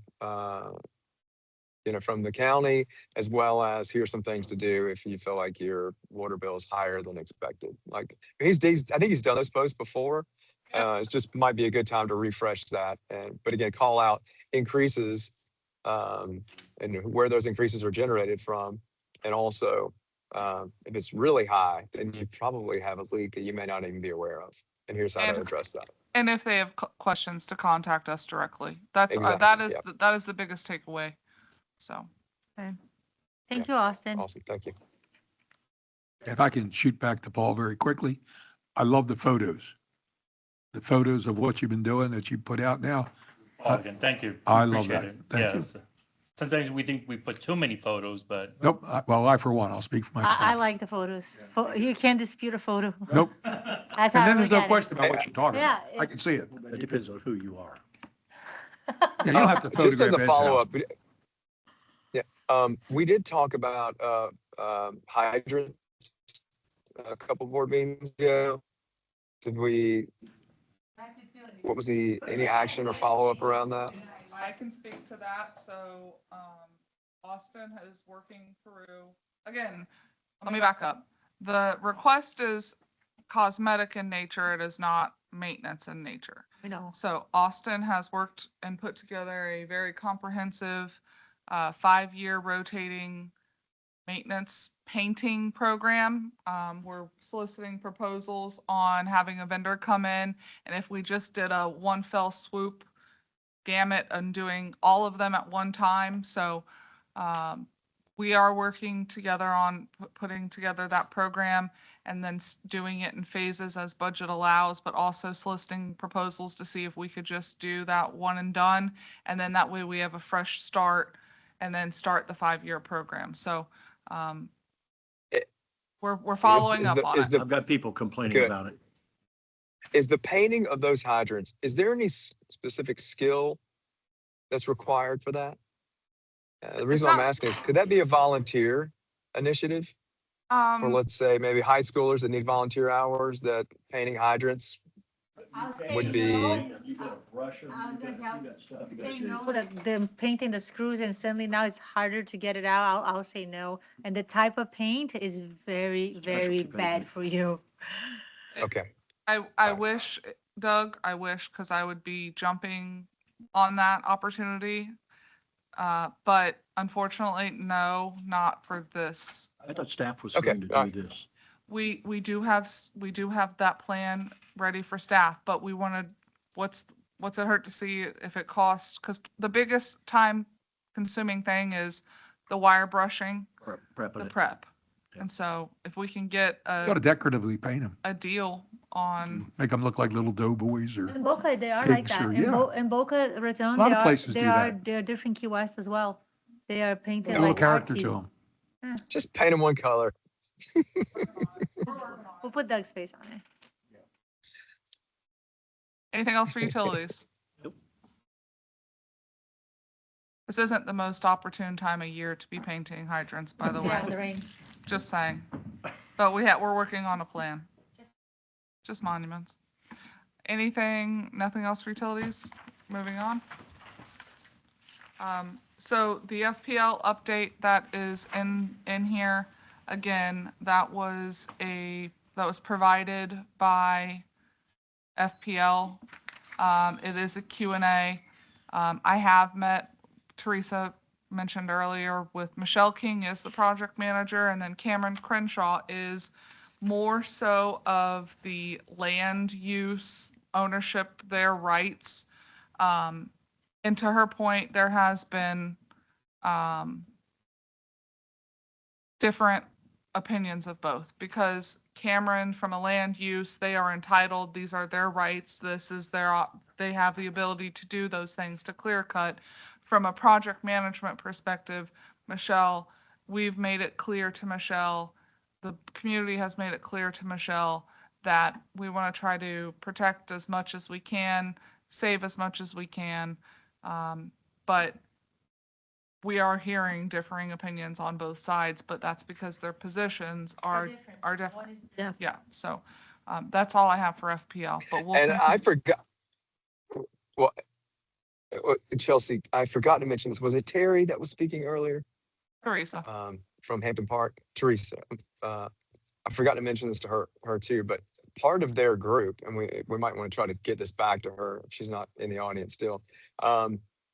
one of the things that their group should be looking at too is what falls within Hampton Park's um, ability to put up additional landscaping and buffers that fall within their easement or within their property lines. I meant to mention that and I didn't. Because We if things did, do get clear cut, if things do get cut back and that it's not acceptable on their side, there's nothing they can do about it other than if there's their own property, they can do whatever they want. So, there is an avenue that could fall within the HOA or within Hampton Park. They could make improvements, but it might just cost them something.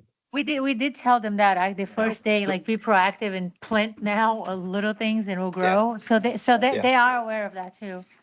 Yeah, I just wanted to reinforce that. I know we did bring it up, but again, They it don't should wanna be spend something the money. committee should be They thinking want it about. to be fully grown overnight, and it's not gonna happen. If I Yeah, could yeah. add one additional thing, just because it came up in Yove Diamond from the Hampton Park Vice President emailed inquiring about something, which Teresa is actually the one who brought it up, and I'm gonna drag this screen over so you can see it, but this is the FPL easement, and if Lipa catches up with me, this is their common element that you're talking about, Doug. And so there was a question that was posed by Teresa and Yov to me regarding a landscape buffer easement that is beyond this, that is actually on district land. And Okay. I'm going to say before you finish on this one, the entire area from what you have there, they have planted calusias about 9 years ago. So they have, those calusias are way above 14 feet high. Okay, so they have a buffer. yes, they do. So, They want an aerial buffer is what they want. but they cannot, even what they have now is outside of what, like if FPL really wants, say, hey, you're like, this is underneath the power lines and it's too high already. So they have to be very careful of how they go with this. Well, so I just wanted you to be aware, on the county's GIS website, not LIPA, on the county's GIS website, there was a question about the line work of an easement, and if there was an additional easement beyond their common element that it was on our property, which I can show you, I can sit down with you On individually. whose property? On the districts. But imposed by Hampton Park, No, by the county. Yeah, let me pull it up, hold on. well, if there is, then let's utilize that, give it to FPL. There is not.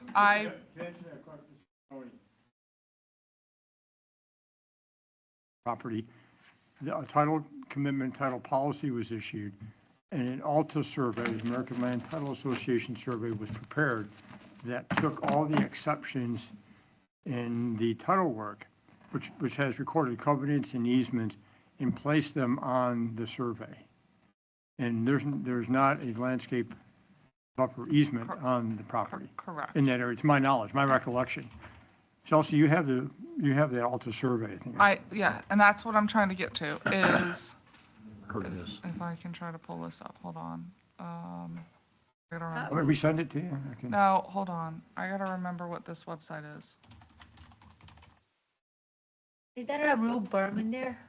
Like a berm or no? They keep calling it, but there is not, right? Because there isn't an easement on Magnolia against the high school that is not listed on regular surveys, which is a burn easement, which is for not putting any structure, which is the slope of that berm plus 4 feet from the top of the berm. But anytime that I get surveys from residents wanting putting pools, I get my drainage easements on both sides, but I never get that specific easement, which I always wonder why, but I know it's something that Elle has shown it to me. There is an easement there, you can't do anything, but it's never listed on any It survey. should be, yeah, it should show up in the title work when they do the title commitment, title policies. That's interesting. Unless it's, Give me a second. Sorry, y'all. I don't know what you're looking at. I know, hold on. I gotta remember.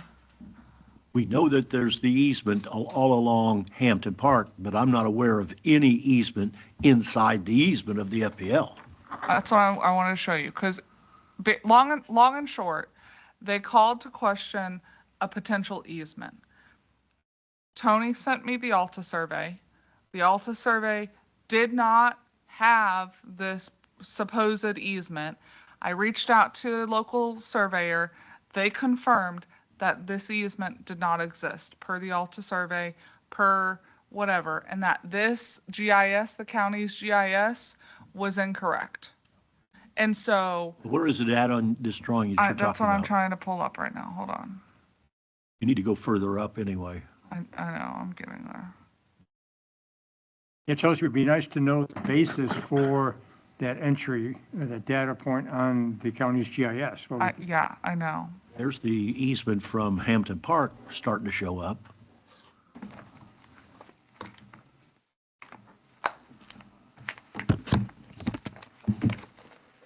Sorry, y'all. It's been a minute since I've looked.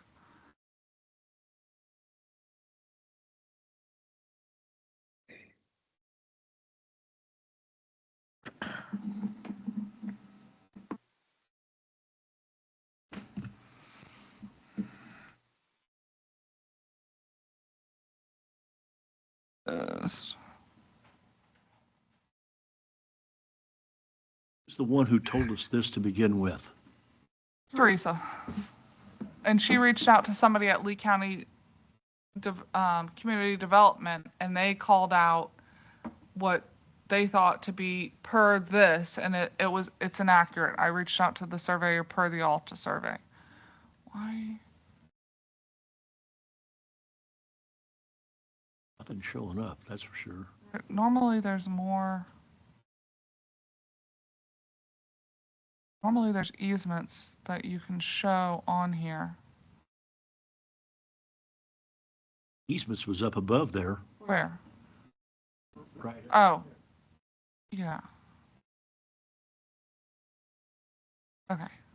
Here we go. Thank you. Sorry. I haven't.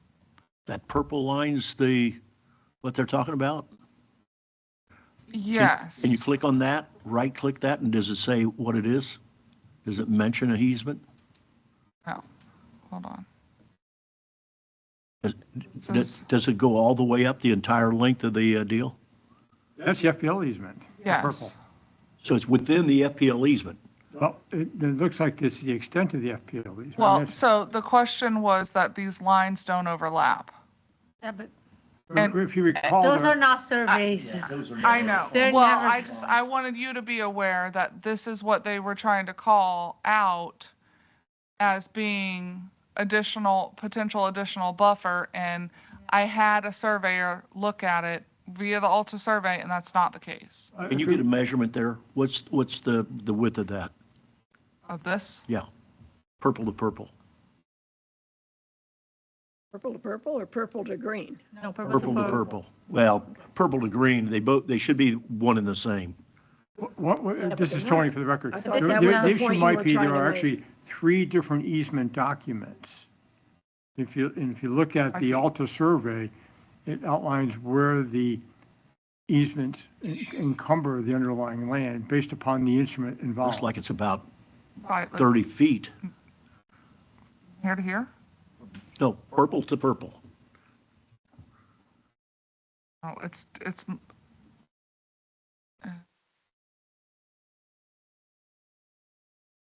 Maybe even more than that. no, there's multiple easements here. I just want to go from the purple line to the green line. You just said purple to green. The purple and the green should be overlapping. So, I mean, Oh, that's Chelsea, 77 feet. Holy. Chelsea, is Donald going to wrong. overlay the Alta survey over the LIPA property? No, I didn't. I wasn't engaging because then we'd have to spend dollars to do that. I can tell you, this is not, it says it right on it, this is not what you, this is not what you use for it, because if you go look at their entrance on the other side by Griffin, it's really off, so that means they would have lose it there. It says right in there, this is not a survey, like, whatever is, yeah. The big thing is right now, if that was there, there would be a whole new ball game. Yeah, this. Yeah. Yeah, and the Alta survey references the title commitment and the instrument in the title commitment and gives the recording information. And I just wanted you to be aware that I did that exercise and reached out and they, I commend them for continuing to do research and trying to find alternative methods of saving as much as they could. But unfortunately, it does not there is no additional easement there. Okay. Going on. All right, Well, I'll be interested, this is Carol, I'll be interested in hearing what their meeting produces tonight. great. All right, and then, I mean, there's a water management easement there, Chelsea. I mean, so there's water management easement, there's the FPL easement. If you look at the Alta survey, Ed, if you want a copy of it, I mean, I can send it to you. the next item, if you're ready. Being a FASD board member, I would like to be on one of the committees. They said I have to have a recommendation from the board to be on a committee. You have time for that? It is quarterly, yes. It is quarterly. That's she's paying, we're paying her, yeah. So I drafted AI drafted a letter for you if you would be so kind to endorse me. If not, I won't participate in additional committees with our, Move to approve. I didn't even see lunch. I got Doritos and a beef jerky. I think this can only be a benefit for the AI. community. Are you AI? Okay, so we have a motion by Carol. Do I have a second? I'll second. A second by Ed. All in favor, say aye. Aye. Motion passes unanimously. See, look, I said that look like for your 10 times. signature later. Thank you. All right. I don't have anything else, other than, I will be on vacation. I fly out next Friday. I'll be gone a week fishing, but I'll be fishing, so if you need me, call me. Never take vacation. You're I'll always be gone away. that same week. She's always working. No, no, no, we're going.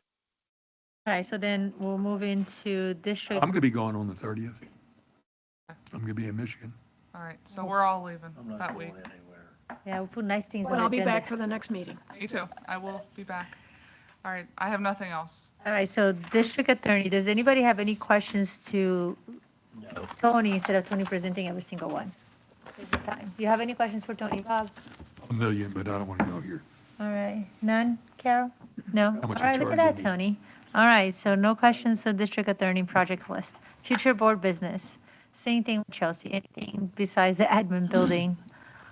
Anything else? Any questions on what we have here in front of us? You know, I should have started The approval on public, that. this Ed, the public hearing for the August 6th meeting will be at this location? Yes, Okay. We might get some people out on that one. for the fee schedule? I'm sorry. For the fee schedule? Yes. This is Chelsea, Carol. yeah, What time did you advertise that to be? We haven't yet. We have a 10-day notice period in the paper. And that's one of the discussions, Chelsea and I always have this going back and forth. Do you want, if you think there's going to be more people in attendance than this room can handle, then you need to make accommodations to have a facility that can handle anybody that wants to appear. No, I'm sorry, I asked what time in the meeting are you doing it? Are you doing it at the end of the meeting? I don't know, we haven't set that 3 yet. o'clock or soon thereafter. It can be any time after 3 o'clock, unless the board wants to set a more definite time certain. The rates were in the paper Okay, today. so I would like then to suggest that we have the public hearing right after public comment. Okay, so again, so the notice will say 3 PM or soon thereafter as possible. Organizationally, okay, But I hear you. when you do the Agenda, agenda, Yeah, let people have their public comment and then hold the public hearing and then, I yep, guess. we can do it. is there a sense from the board that there will be a lot of people attending, Ed, or? No. Wait and see how Okay. it hits the street. I just want to make sure, she's giving me the evil eye for the record. But we've had this conversation about overflow, so there's no need for an overflow. Every time we pay for overflow, Never happens. Well, the only issue is because the sunshine law says if you have a meeting and a ton of people show up and they can't all be, How much is it? $50? then you have to continue it, so. But if you're not going to have, it's more of a logistic thing than it is anything. So it's, We have the staff, right?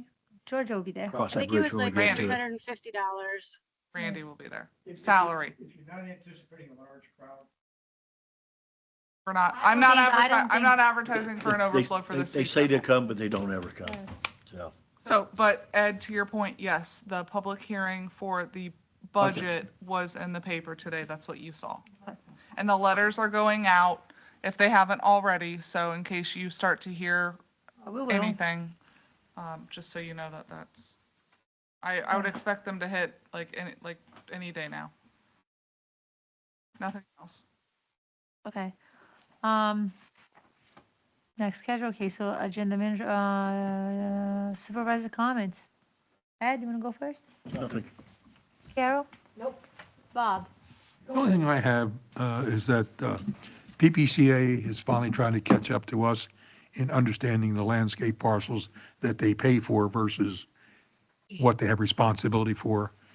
And this is opening a new facet of easement discussions because we are now finding there may be some areas that are parcels that are owned by Gateway but have heretofore been maintained by a particular community association. As far as I'm concerned, it ought to stay just the way it is. But that's just one person's opinion. So we'll probably get more involved in this. And it'll probably take a couple of years to do like everything else. But be aware that that's going on. Oh, perfect. Anything else? Yeah. Go ahead, Ed. Yeah, forgot.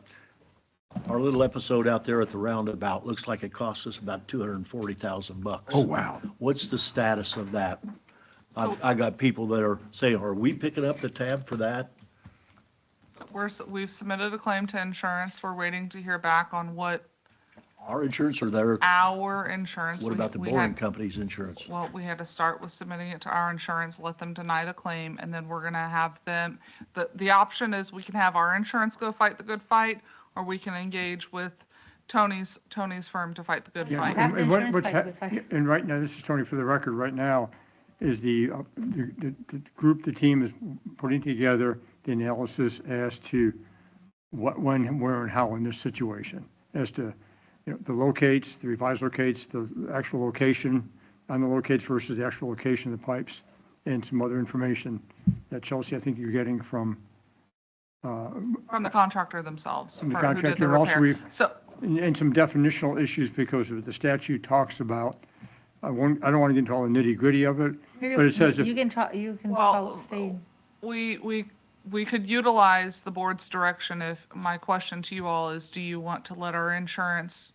team fight the good fight, or do you just want to direct Tony to work with staff on fighting the good fight? I say the insurance, Let right? the insurance do it. See That's what what they we're say. for, let the insurance. I, I We think know it's the a damage. conversation because it probably will be in litigation that I think we should Yes. minimize sorry, Tony, I know that's We your don't know job. how it but- got cut.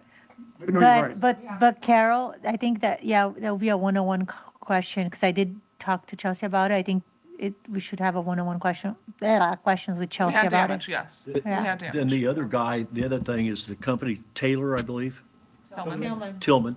They are working here in the community and other locations. Oh, yeah. And I've talked to a couple of people that are pretty much in the know, and they're basically indicating these people are about ready to be thrown out of Collier County, that they have a record of this type of deal all over, trailing them. It's for T-Mobile, just so I T-Mobile, did yes. find out. They damaged Magnolia. They cut my lines in front of my community, and I met with them, staff, and they said they were gonna be there this week to connect it. Nope. So I don't, So, like, they damaged, in front, because they laid, So do you have service? no. You No don't have service. internet service? I don't have internet services on my gate areas, my cameras, my bathroom areas, all my facility for, so, How do they get in here to utilize our easements? Don't they have to have our permission? No, None They- at all? no. because they're utility easements. So Yes. they just come and just say 819 Mark. yes. Well, they had to have right-of-way permits through the county, but, so the question is, so if it's through insurance, insurance is just gonna hire a third-party attorney to, Yes. to handle on our behalf, or we can utilize Tony's firm's services to handle on our behalf. So, What we, Chelsea and I have talked about, typically, that it'll be contingency fee based recovery, and we can do that. I just want to make sure, because I'm catching all from people all around the community, that they know what happened. Their deal is, we're not paying for that, are Well, we? I would like direction from the board if you would like us to utilize the insurance attorneys or, What do you recommend? I don't care, what do you I recommend? would rather have Tony do it. I think he's feistier than an insurance company. Insurance Tony- companies tend to want to settle. Tony's firm is more familiar with Okay. the instances. And I'll make a motion, we support Tony's firm pursuing this. Yeah, and what I was, I don't want it. no, thank you for that. I'll wait for the vote first. and Wait for the then- full motion and the All right, approval. so we have a motion from Bob to have Tony handle the litigate, the I ought to issue. get a couple lunches. Contact. Second Contact. by Carol. All in favor, say aye. Aye. Aye. Motion passes unanimously. What I would suggest, Chelsea will still pursue with the insurance company.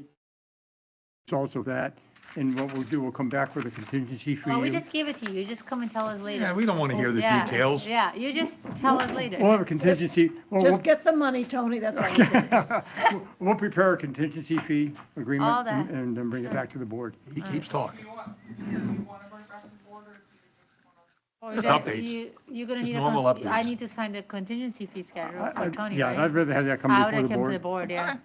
Thank you. You gonna bring pizza that night? All right, with or without anchovies. I do have two things. Two more? No, it's, Oh, yeah, okay. it's none of this stuff. So I know you and I talk about, I don't know if you guys noted the new sign, the new logo at the monument on Broccoli? Daniels. Oh, yeah. Yeah, the broccoli at Daniels and Gateway. And don't take this the wrong way. You mean the color? Yeah. No, you're talking two different things. Oh, You two are So, talking. you know, the entrance where we have the griffin, well, that's gone, and now the broccoli's there, all black. It's all black?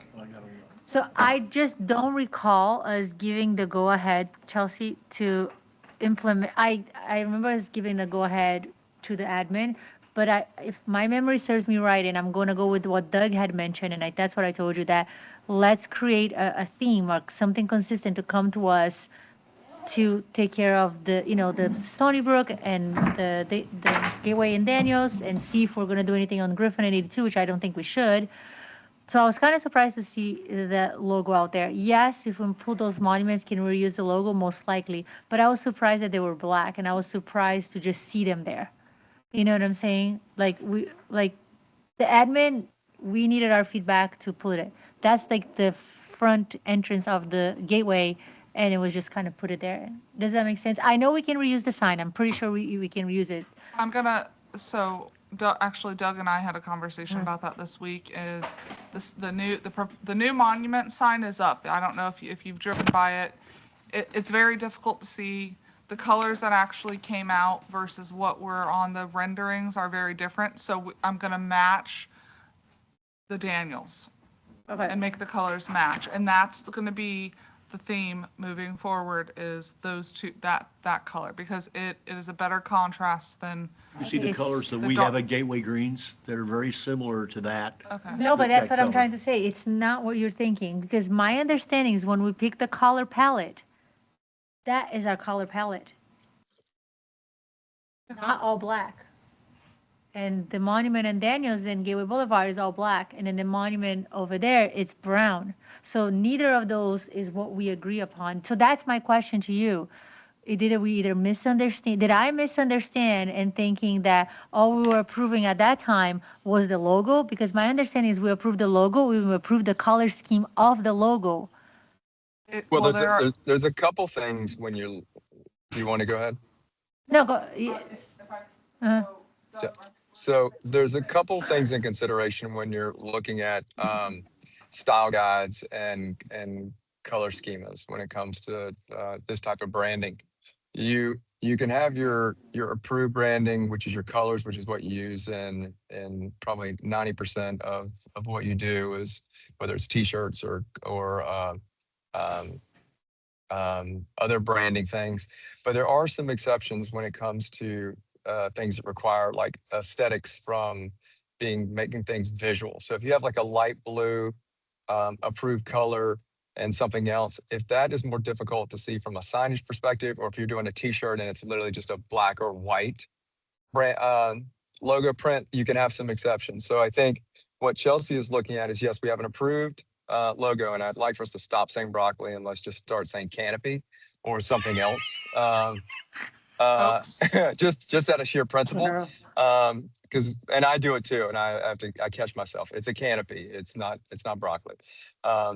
But we can have we adhere to the logo and the font of the sign. If visually, in order to be able to see it from the street, if we have to change or darken the color, that would be admissible. It would be a secondary. It would be a secondary font scheme or color scheme, and we'd have to. But I think we need to approve that.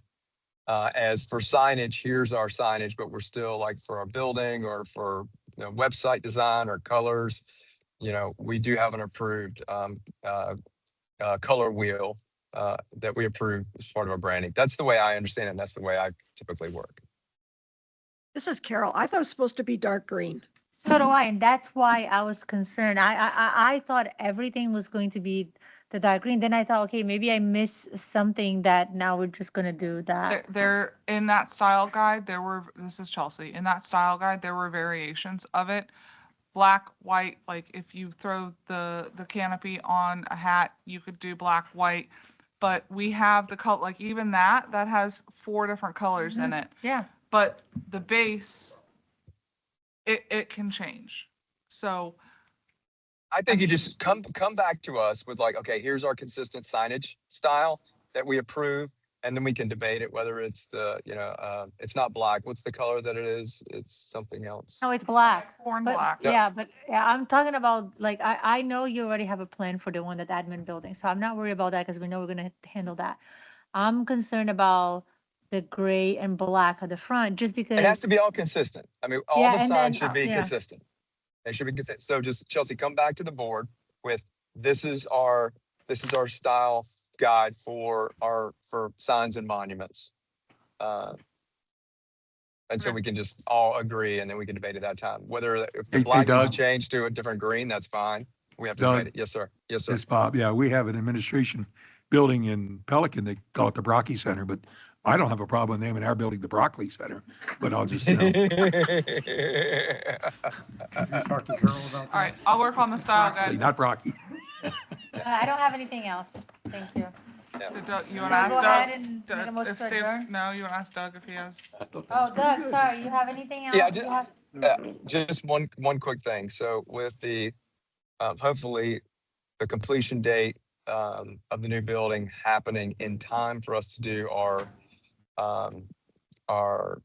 tree lighting ceremony or holiday festival. I don't know what we're calling it these days, but I would imagine we're going to be doing that at the Commons Park this year. Is that the plan, Chelsea? I would certainly hope. I hope you missed it. The Winter Fest. Our Christmas party. The Winter Fest. You want Winterfest at the Commons instead of at the soccer complex? We might. Well, I would think if we were spending millions of dollars to build a Commons Park with We the wouldn't be sole promoting purpose of being a community, the pulse in the center of our community, that we would do our Broccoli for events. Christmas. So Yeah, I think we can do it what the dog park is, like for like, put like how we do the fishing derby. You No, have we- all we- that grassy area, so you could do it there. It's gonna be not as spread out as it is We here. ought to think about it, that's all. Yeah. Don't make a Well, decision today. We'll contemplate that. Okay. Parking lot looks I- great.